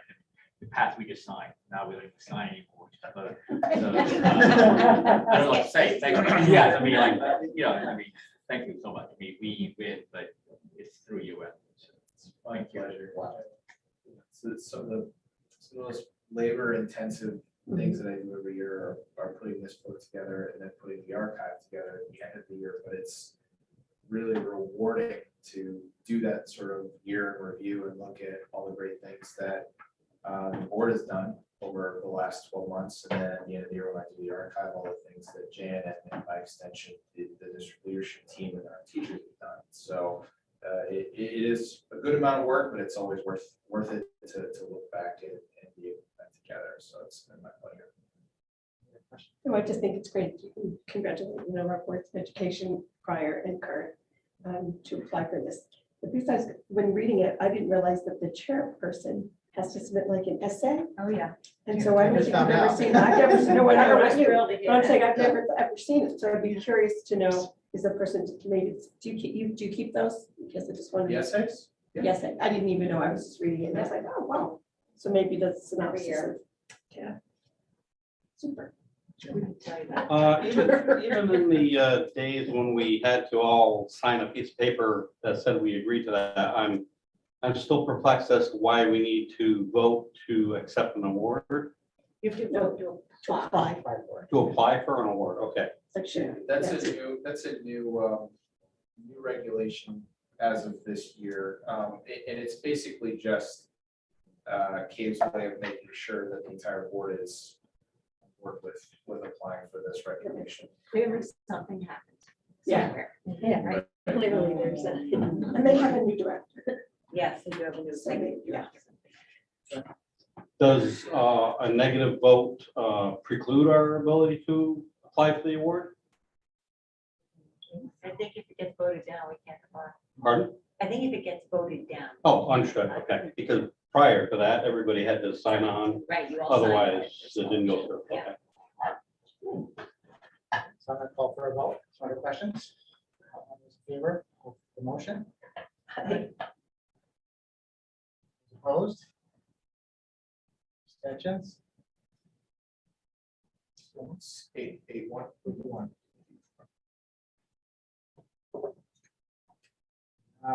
Letter of disclosure. Yes. Mrs. Pendleton submits her letter of disclosure Julie, want to talk about it? Sure. I just do this because it's part of the code of ethics for the town and for the Board of Education. You should be aware if there's any member of a family, my family, that might be involved in any business that we conduct. And in this case, my son works in Rhode Island, so it's not a direct connection to the company we do business with in Connecticut, but he does work for the same company. So I felt, it's important for you to know that.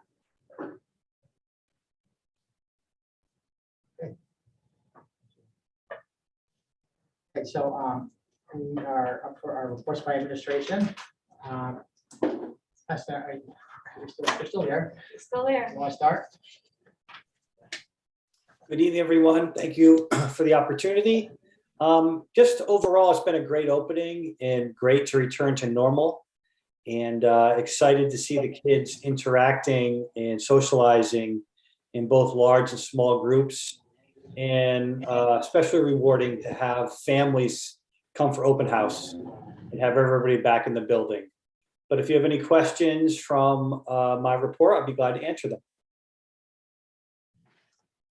Any questions? Good question. I'm excited to see that you're going to be doing some extended professional development on project-based learning and 21st century skills.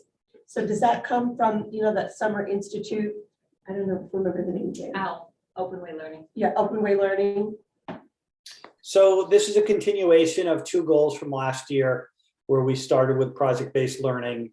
And yes, we've had lead teachers who were involved in enrichment over the summer, taking the lead in the building and doing some training and modeling for their colleagues.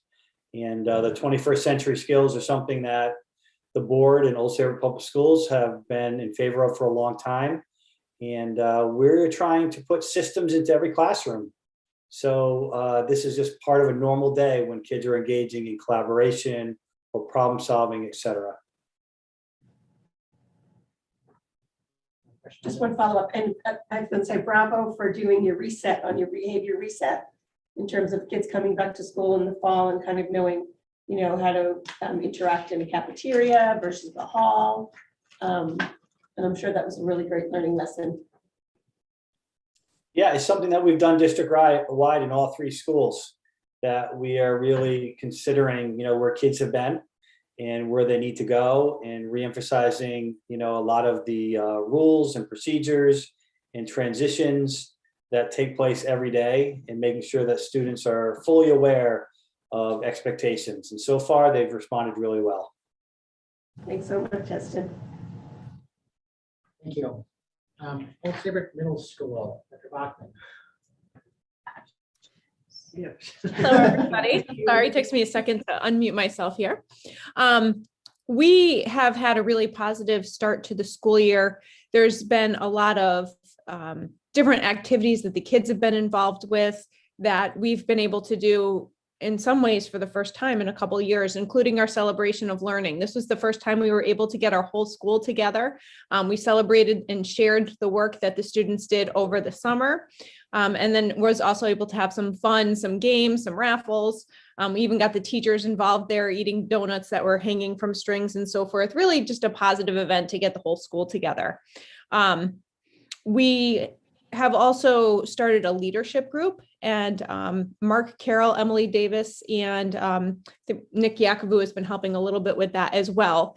And the goal of this group was really to help students make positive choices, act as leaders in a positive way, and build some of those, not just the 21st century skills, but some of those skills that they're going to need to be able to relate with their peers, make good choices around their peers, and some of those skills that will carry forward going into the future. As a part of this, we're also looking to find some speakers that can come in and talk with not just this group, but the entire 8th grade class, as well as the 7th grade class, to help try to promote those skills across the entire school. The students in this leadership group had to apply for it. They had to agree to certain levels of expectations, and are actually the ones involved in recruiting and bringing some of these leaders into our school as well. They'll be meeting with folks in the community and continuing to build upon these different competencies as they go forward throughout the year. Hi, Krista. Can you hear me? Yep.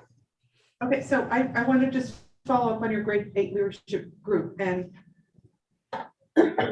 so I'm just wondering if these are competencies that would be so beneficial to all students. And is there a way to incorporate these lessons to a broader base than just the third of the grade class?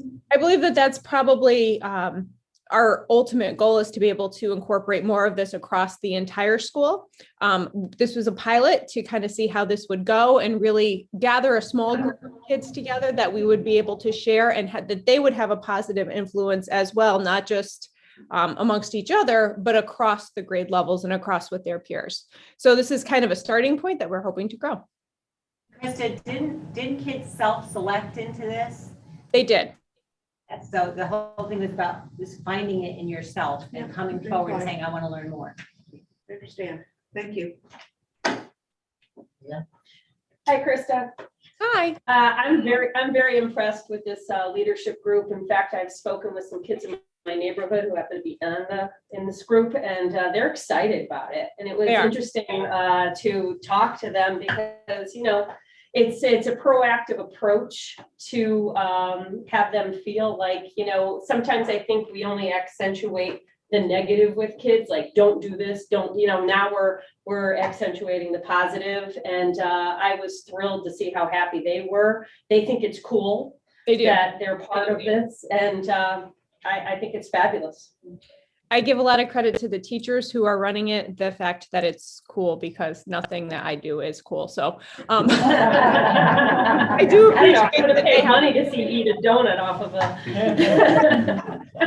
No, I give a lot of credit to the teachers, because I think it's the relationships that these teachers have with the students that made them want to be a part of it and made them want to really reach for a higher level of making choices and influencing their peers as well.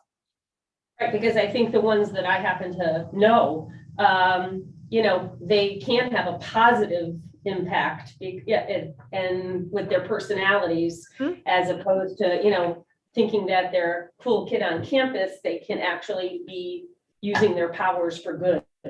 Yes, and that's really part of the goal there, is to help make sure that the students that are the leaders on the team and on the grade are also the ones that are leading in the right direction.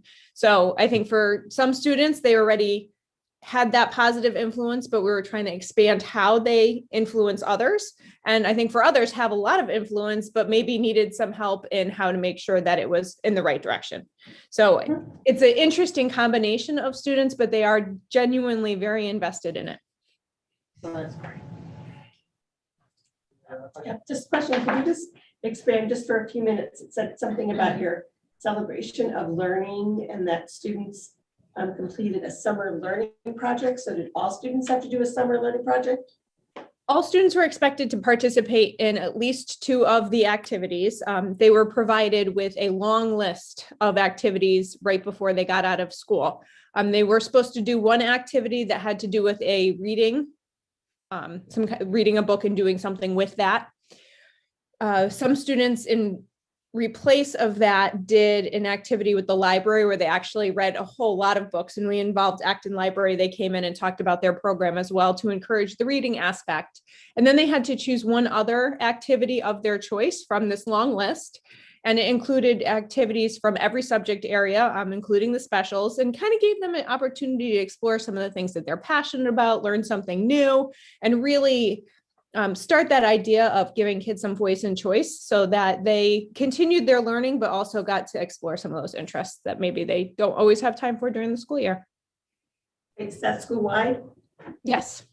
We start with so it's 4th grade. We catch the 4th graders before they come into 5th grade when they come to visit us, all the way through the middle school.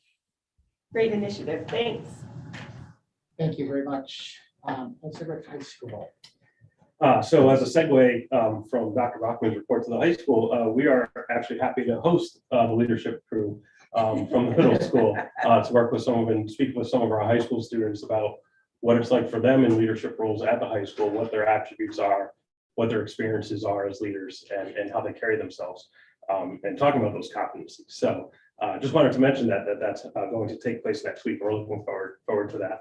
Going back to the beginning of the school year, it's been such a tremendously positive start for us, considering just the amount of changes that we've had at the high school. New start time, new schedule, a flex period, lots of new teachers, new administrators. But the feeling in the building and the staff, the students, and our parents have all echoed this, that it's a very positive feeling and a very positive start for us all. So it's great to hear that feedback. In fact, this morning, a visitor to our school who has spent time in other high schools in our area said, boy, the students at Old Saybrook High School are just really the best. And I said, well, yeah, thank you. So that was great feedback. So I'm happy to answer any questions that you might have about anything in our report. Oh, yeah, and this is just really, again, I'm repeating myself, for which I apologize, but my concern is just, looking into that Monday schedule, because I feel like it's a giant experiment, right? The last 2 years before this were, and I think that the A/B alternating schedule worked really, really well. The 90-minute classes, I think, were a little long. But I feel like we've gone to the other extreme this year, and I would just ask, can we collect data and maybe consider maybe a mid-year switch if necessary? You know what I mean? Like, because I just hearing the concerns from the students, are we imposing stressors on them in a time when we say that we're concerned about social emotional well-being, but we're piling a lot of stuff on them on Mondays?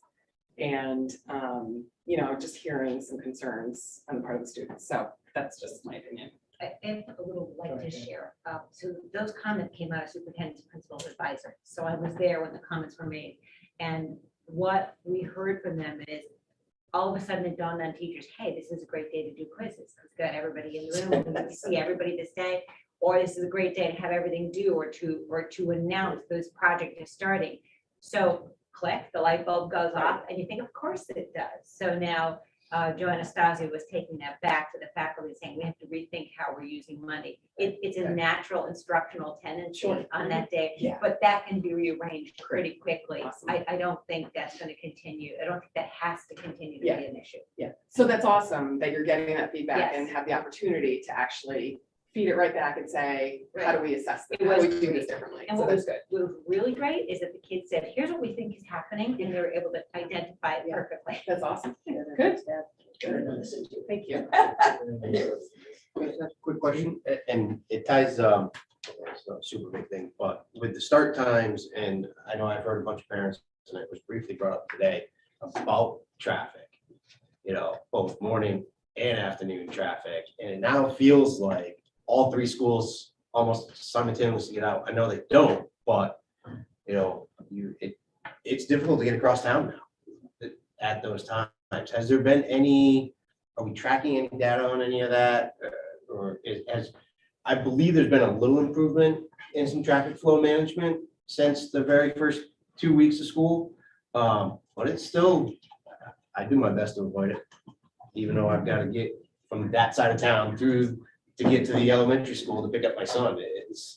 I do my best to see if I can plan my day to get there early and sit in the parking lot, or because if you don't time it right, it takes a while just to get through that little section. So I didn't know if parents are coming and bringing concerns, or if you've heard anything. I haven't heard directly from parents about concerns in traffic throughout town. We've talked as a staff about making the morning a little bit smoother through our SRO, who can communicate with the other officers that are kind of directing traffic in the morning at the various schools. And we've sped up the process a little bit by identifying some crucial times when left turns need to be kind of a priority. So that's the only piece I can speak of from that perspective about the flow of traffic.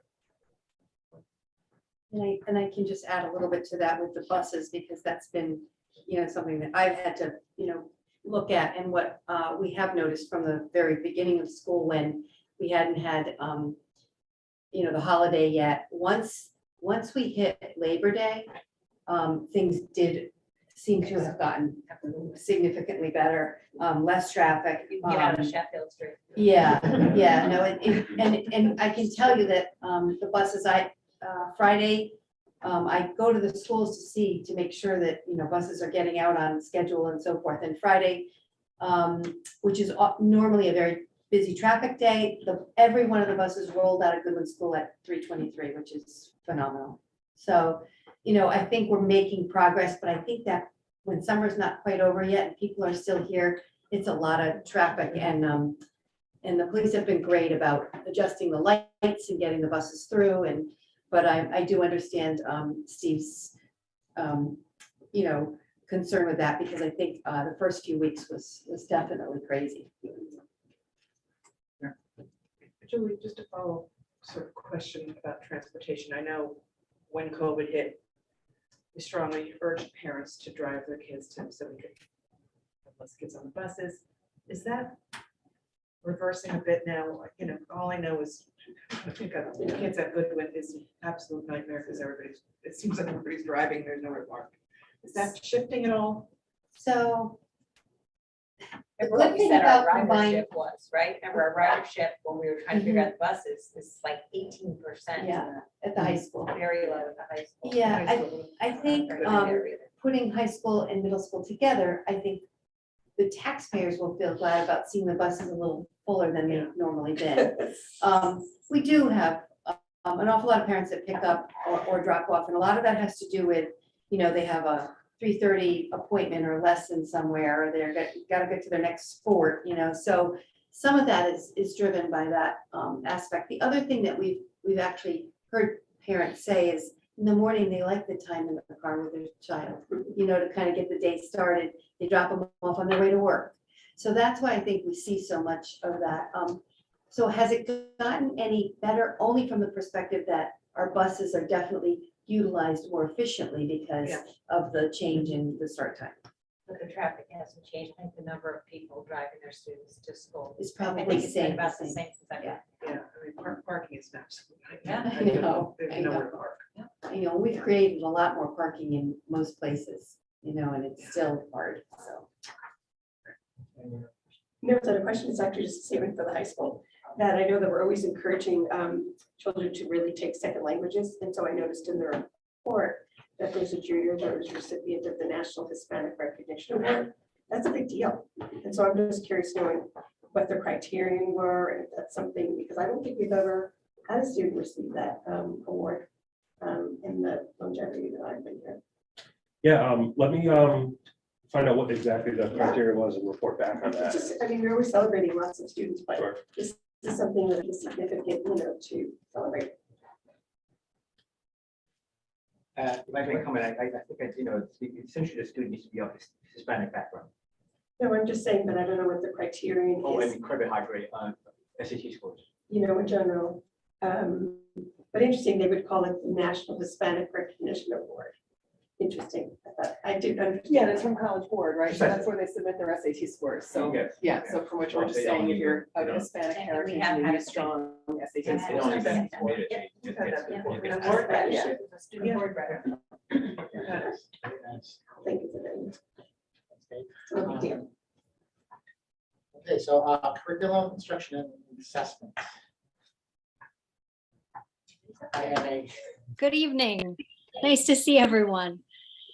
I would really like to highlight the coherence that we have this year across the district. I'm really excited about our goals and our ability to accomplish the things that we're setting out to accomplish this year, because all of the schools are so well aligned, and we have really discrete measures of the progress that we'll make along the way. So I'm excited to see how that pans out. And I am also particularly excited about something that Dr. Bachman is spearheading for us, our instructional rounds.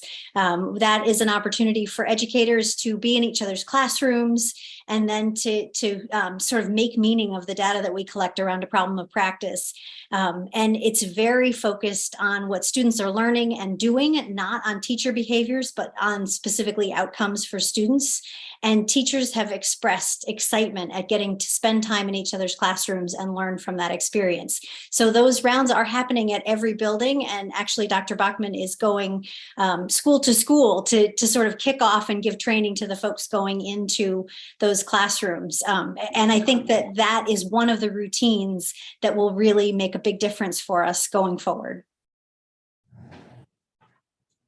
Emily, it's Alan, just a question around that, the instructional rounds, it seems like a real neat concept.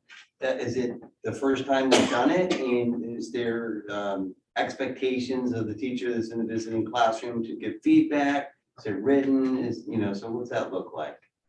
So this is not our first go round with instructional rounds. Well, specifically instructional rounds, as that's a specific process. But walkthroughs are something that the district has engaged in a number of times. Instructional rounds are a bit different because they aren't focused on teacher behaviors. They're focused specifically on the tasks that students are actually doing. And there's that makes it lower stakes for teachers, but also makes it higher learning for us, because we are not looking at sort of what we think we're teaching. We look at what's actually happening in the classroom. In terms of, I'm sorry, I've forgotten the rest of your question. I was just at what the structure looked like, so it's really looking at what's happening with the student at that given moment and the interaction, and there's a report back or feedback, or what's that? Yes, yeah. So the feedback is to the group of teachers who participated. It's sort of the positives of things that we noticed, but there is a sort of culminating report that goes out to faculty that shows some of the information that we learned. So we walk in with a problem of practice that is aligned with our goals. And we're gathering specific information, say on student choice. That would be just one option. And so we're looking at opportunities for kids to engage in student choice. We're writing down the conditions that we notice around that in really objective statements. So we're not saying the teacher did a really good job engaging kids. We're saying 6 kids were on task when they were asked to choose from this variety of things.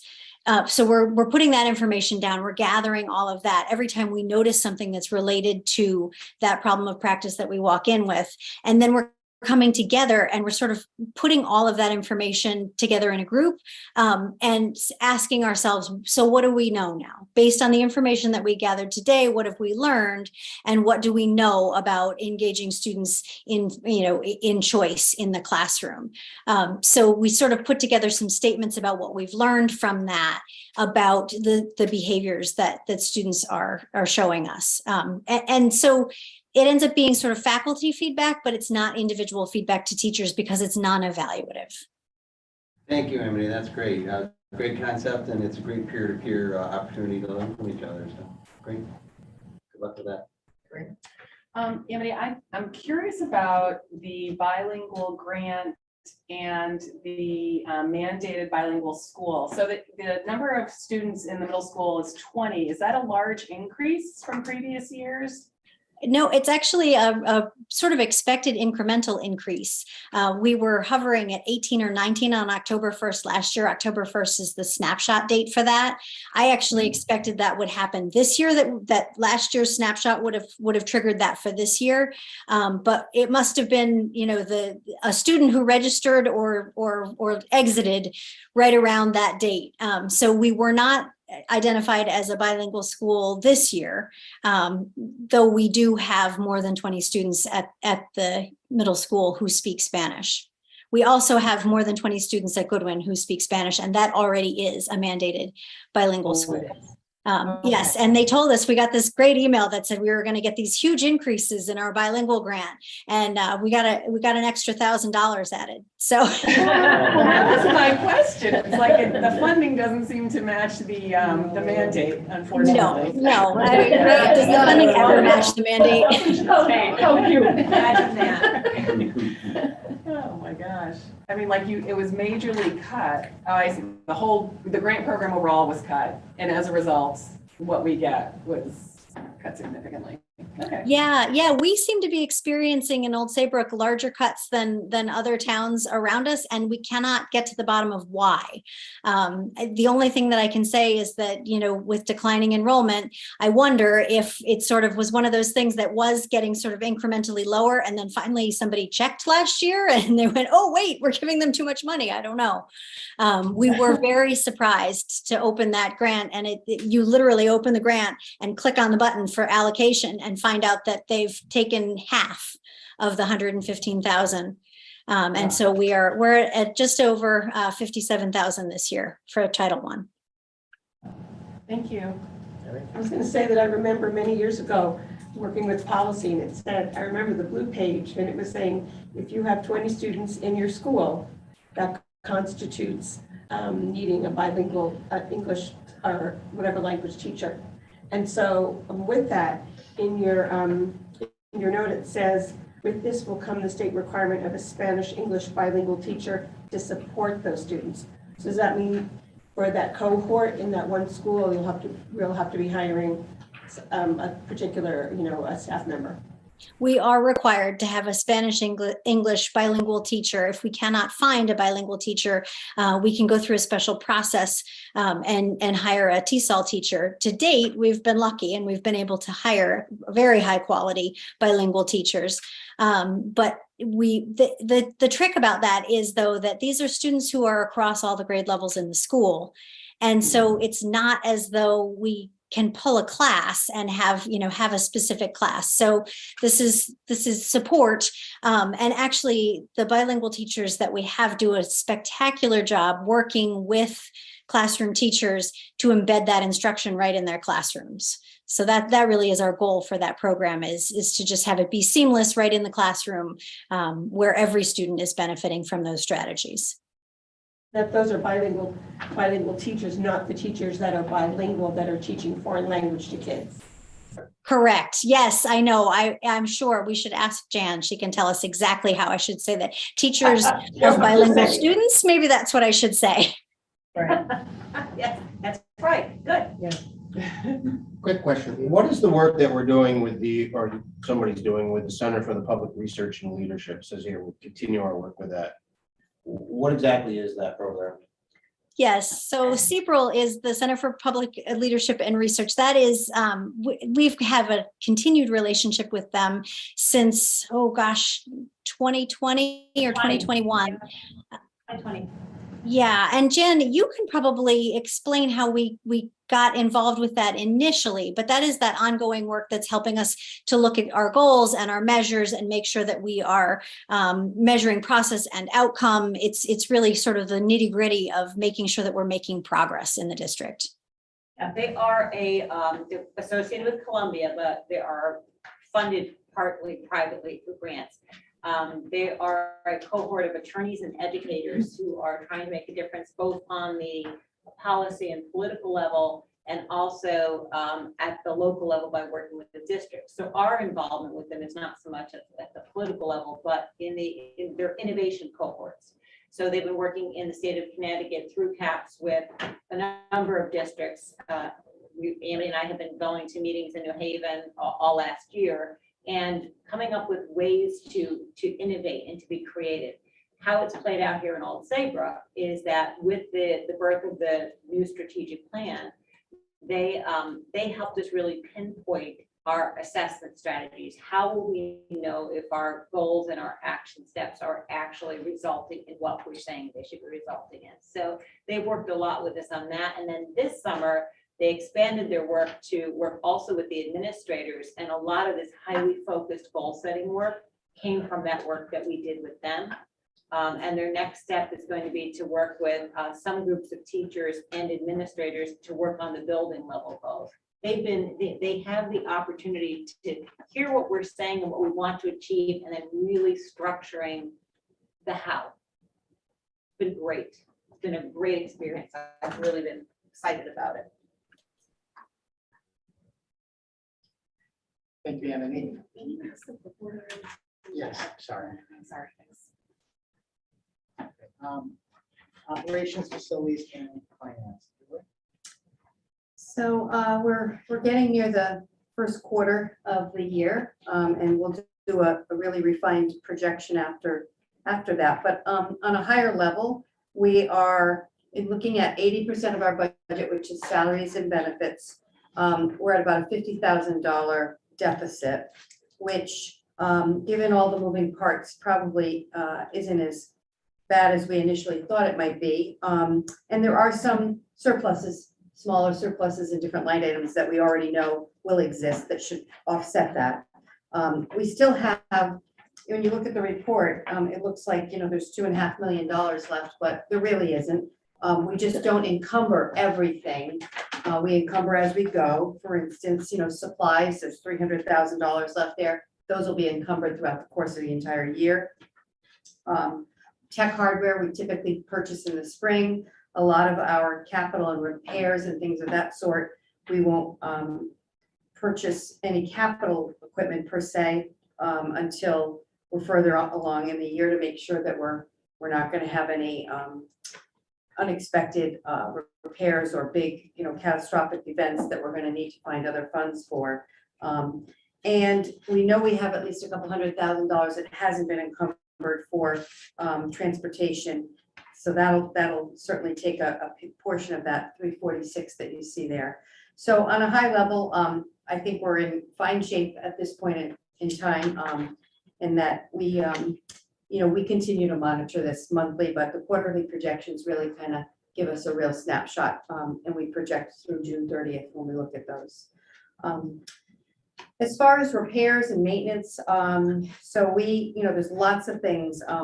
I don't know that people always realize how many things that come up that need repair, that need to be addressed, and they're, throughout the course of the year.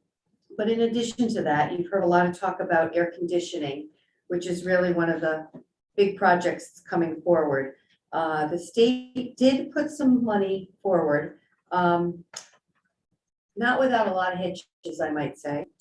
They expect us to jump through a lot of hoops by December 1st.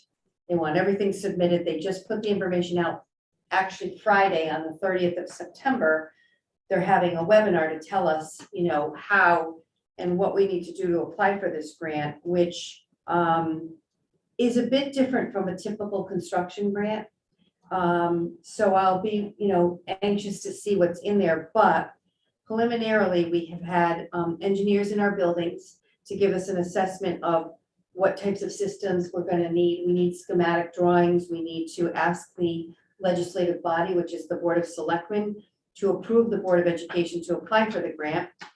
We also have to ask them to establish a building committee, and we have to ask them to prepare the permission to prepare the schematic drawings. So that's a lot of stuff to do in a very short timeline, quite honestly. In addition to that, we have to come up with all kinds of documentation with this grant process for things like, the facilities, the enrollment. It's just a litany of reports that they need from us. And at the end of the day, I think it's great to at least apply for these grants, but we will have to do a cost benefit analysis. The board will have to take a look at that. Once we really dive deep into this, the cost of what the state may require us to do may outweigh how much money they actually end up giving us. So we'll look at all of that, but we'll get our applications in, hopefully. I read today with some correspondence when I signed up for the session on the 30th that there may not be money for everyone. They're going to look at all kinds of things. So they're being a bit vague on where this money is going to really go and who it's going to go to. So more to come. Two questions on your report. So one is the state grant. Is this the 30 million that okay, 30 million. Mhm. So if you divide that by 100, it's 30,000 per school. That's cumulative rate is 30 million. Yeah, and our reimbursement rate is considerably much lower than, some of the, yeah. The other question is, I realize you're very prudent in terms of holding back spending money on certain things in case of unexpected expenses coming up, but it comes at a cost, right? For doing that stuff. But you're holding back stuff that you said we need, and it's a very prudent approach. Don't get me wrong, but it's just it comes. Yeah, we're careful. We absolutely are careful because we want to make sure we know where all the landmines are, as we move forward. And I'm always concerned, Jan and I always talk about this, that as we head into the winter months, you just don't know what might be facing you. Yeah. So, our infrastructure is getting stronger. We're chipping away at some of those projects, and that makes me very happy. But we still, you still worry about boilers and you know, all the heating units and, you know, all the things that we need as the winter progresses, so.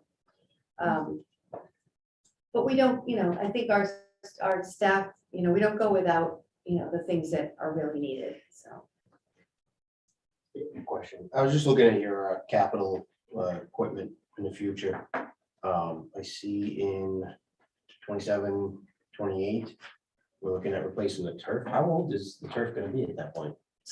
10 years Is that the expected life is 10 years? for the carpet. All right. So, And it depends, I should say, 10 years is average, we might get 12 years because of how we maintain it and how, you know, the use in general. And we did kind of have a couple of years there where COVID really maybe didn't utilize it as much. So we may get a couple more years, but we have to put it on the radar so people know it's coming, because it's a big item. yeah, I guess that was my question, is that it didn't, that doesn't seem like it lasted all that long, but then I suppose that our cost savings in maintenance of the grass field somewhat offsets over the 10 years. Yeah, it does. I And I mean, assume that the board, back when this was originally done, looked at these future costs. And it jumped out at me that $500,000, and that's if things don't continue to skyrocket. So I wouldn't be surprised in 5 years if that's $1 million. That just seems like a lot of money. so just to give you an idea, $25,000 to water, if you have to water a field, like very significantly, like. Had this summer. Mhm. Yeah, they did curb our water, so we couldn't use as much as we normally would, but it's about $25,000. And it's probably equal to that in fertilizer for grass fields and grass seed and all the, you know, herbicides and so forth. So, you know, $50,000 a year per field to maintain them. Right. Yeah. So there is a chance that, you know, it's, we're offsetting that we're, instead of spending it yearly, we're spending it every 10 years. Right. You know, you're talking about $50,000 a year to maintain that field versus, you know, we didn't have to spend those costs on fertilizer and, Right. and water. Right. For this year, Yep. but in 10 years we have to spend that. So, Exactly. just something to be, Yep. when it comes time for the town to realize we're spending another, whatever it is, in Mhm. 10 years. Well, we didn't spend this every year. That's right. That's exactly how to look at it. Thank you, Julie. People in professional services. Well, the pupil services department has been very busy. As you can see, we did a lot of hiring this summer. More so than many other years, but we're fully staffed, so I'm pleased to say that. Our preschool classes are at capacity. They are full, and we just got another referral today from Bertha 3. So maybe that means our enrollment is increasing. I don't know, but they're busy. You know, our trend, everything is going fine. I did tell you all last year about this new IEP system, and I'll tell you, it is not gone smoothly. So even though they spent the whole last year preparing, they rolled it out July 1st, and now I'm going to 3 meetings a week on the glitches and what they're doing to improve them. But we're powering on and we'll get there. But you know, I guess it stands to reason the whole state changed to this system, and we're all trying to learn it. But I guess the most important thing that I want to inform the board of is of my intention to retire at the end of this school year. I say it with, you know, I will say this as calmly as I can. I've loved this job. I have felt honored to have it. I have always felt supported by all of you. And I tell everyone, our board is so supportive. Karen's always asking if we have enough mental health support or things. Yeah. And the faculty, well, let me start with my fellow administrators and Jan are so supportive. How can I help? How can I do, you know, it's a real team effort, and I've really appreciated Jan's leadership, all of even my new team members. Today we got a chance to really partner on a student. And I'm very proud of our staff. So I will miss all of that, but it's time for me to give the reins to someone else. So I'll be doing that at the end of the year. I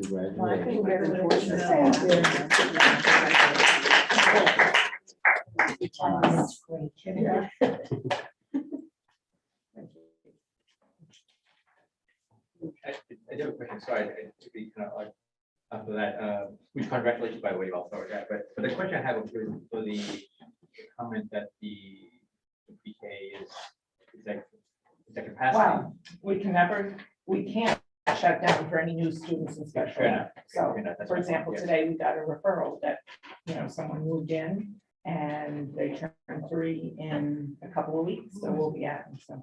I see, fair enough, okay, because that was my concern, Yeah, that we, no. okay, fair enough.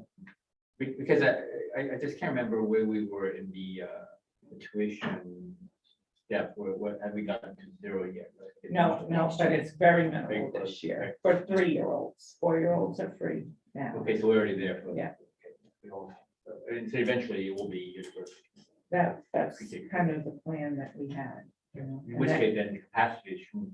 Well, then we're gonna have to look at, do we add another classroom? Do we guarantee just 4-year-olds and then as many 3-year-olds as we can? Well, I guess, we'll have to come to you with that. Great. Thank you. I'm happy to speak to anything that you want to discuss. Everything that I'm doing is so interconnected with everything you've already heard about. I'm happy to highlight anything that you want to hear more about. Or maybe you could just comment that police commission meeting, what was terrific. The one that we had with Chief Spear. Oh, yeah, It was it really- was well attended by board members. Very It was well well attended by all the police commissioners were here. Really. And they really sort of spent a lot of time going through the different processes that are used to keep the school safe from the police perspective and how the police interact through the SROs with administrators and staff and students. I thought it was very positive. Very.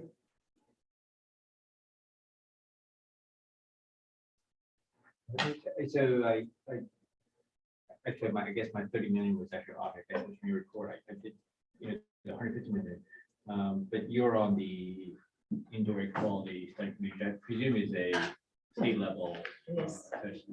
Yeah, it's a legislated study group, and then Senator Duff was put in charge of it. And because I've been talking air conditioning so much, I got tapped on the shoulder. So then you guys have a little bit of the oversee on the 150 million.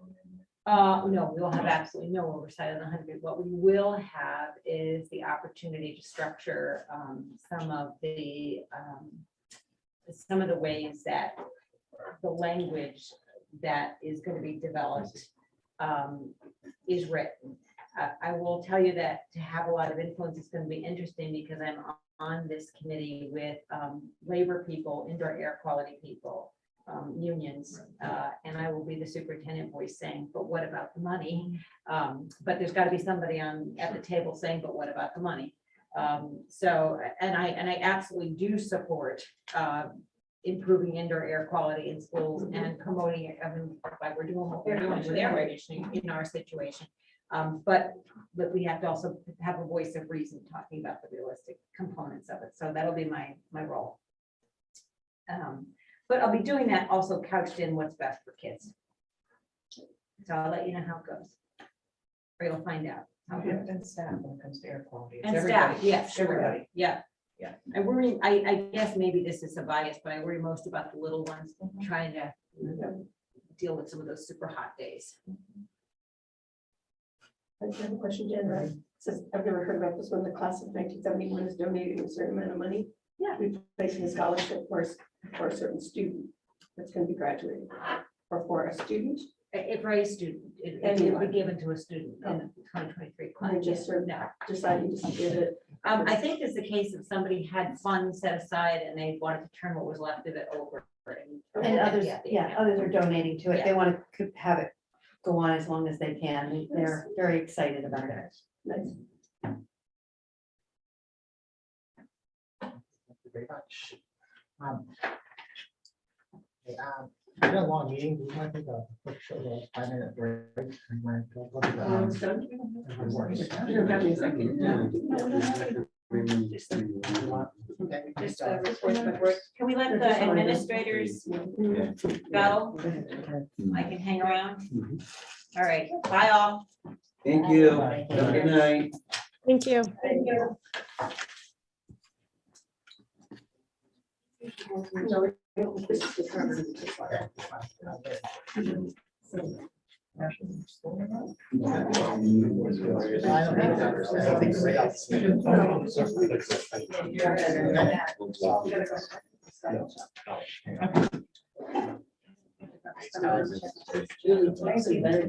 I've been telling Ben about Bye. the poor thing. I know I'm a mess, right? No, it just looks so itchy. It is itchy. It's getting worse.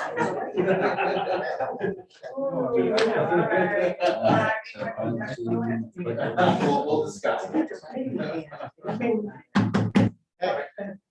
George, budget fiscal. Nothing. I don't think we've had a meeting, so if we did, I'll. Coming soon. If it did, I'll. That's like a movie thing. Check the box. Kate, Dave is eagerly working on their conference for November. I'm gonna see if I can get the student reps to come and participate in the workshop. facilities. So we haven't met, but I know everyone's aware that Friday Night Lights is 6 o'clock presentation. All the board members, of course, are invited. Be great if you showed up. It's gonna be a fun night. Morgan, girls, against, of course, Saybrook girls, 6 o'clock ceremony. Jan will speak, Carl will speak, Scott will speak, and we'll recognize all the different level donors, well over 400 donors in kind services. Amazing. Yeah, come if you can. So Friday out? This Friday. Okay, I'm Leonard. I'm the board rep for Leonard, and I'm actually, first meeting's coming up in a couple weeks. I'm gonna bring Leanne with me. It's a tough time for me Thursday morning, so I'm not able to do it this year. So Leanne has offered to take that role. We can determine that we have our leadership next month. So that's all I have for Leonard. Strategic planning. No report on that. We're in good shape. We have a plan. You sure do. Yes, we do. Demographics. We haven't met in quite a while, and we probably could.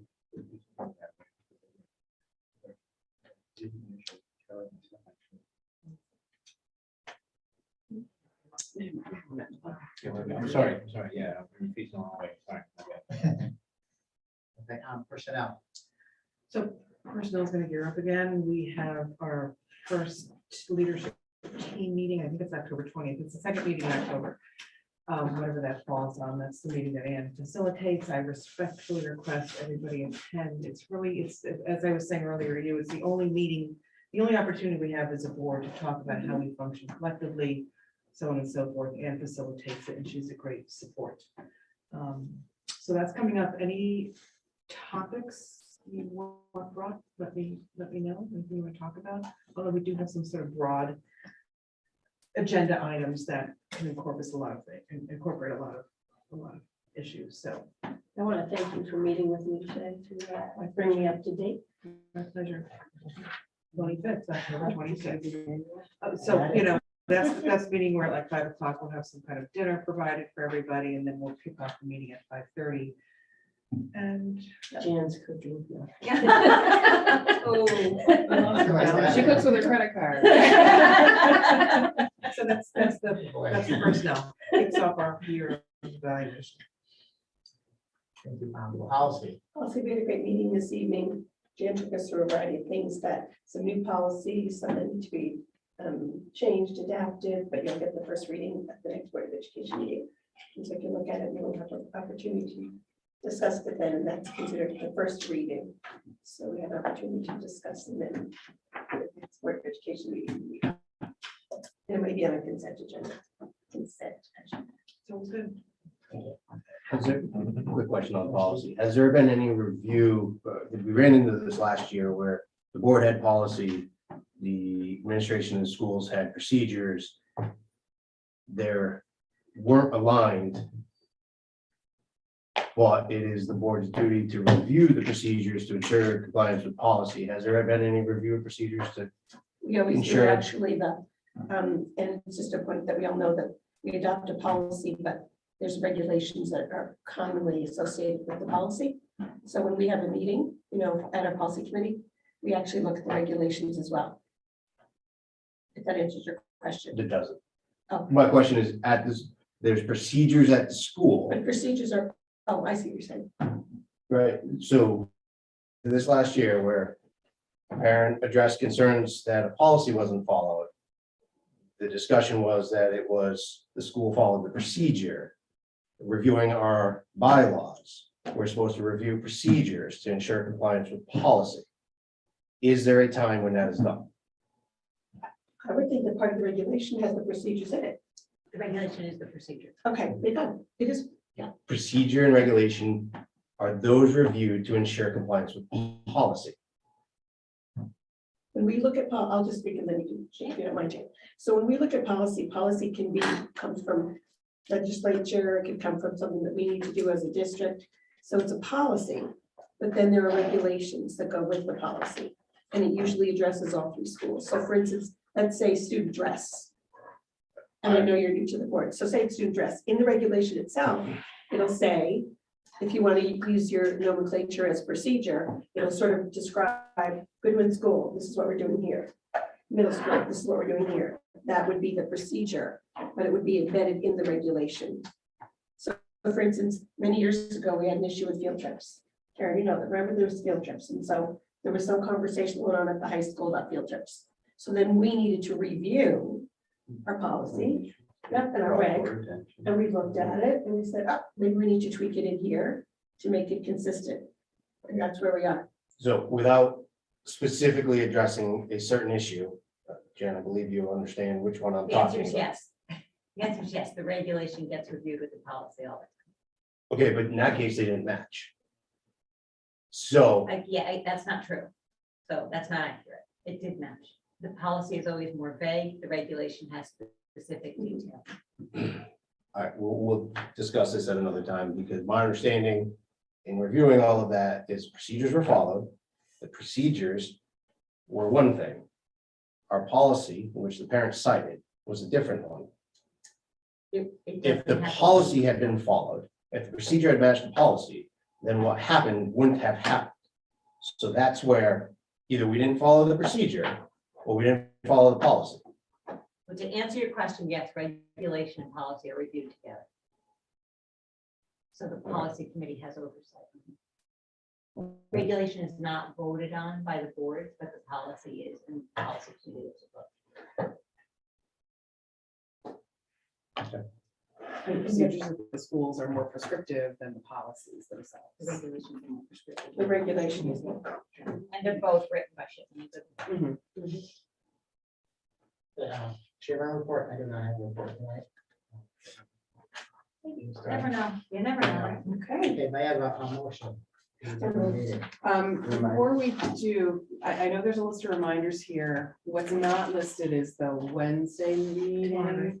Tomorrow Yes, night, there's a referendum, and I know, Jen, you had reminded us of it last time, and I think sent an email. It's at 6 p.m. tomorrow night. It's at the town hall, yeah. Town hall. That was moved. And just to remind all of you that I had already had a previous engagement, so I don't think there's an issue. and I did tell first selectman.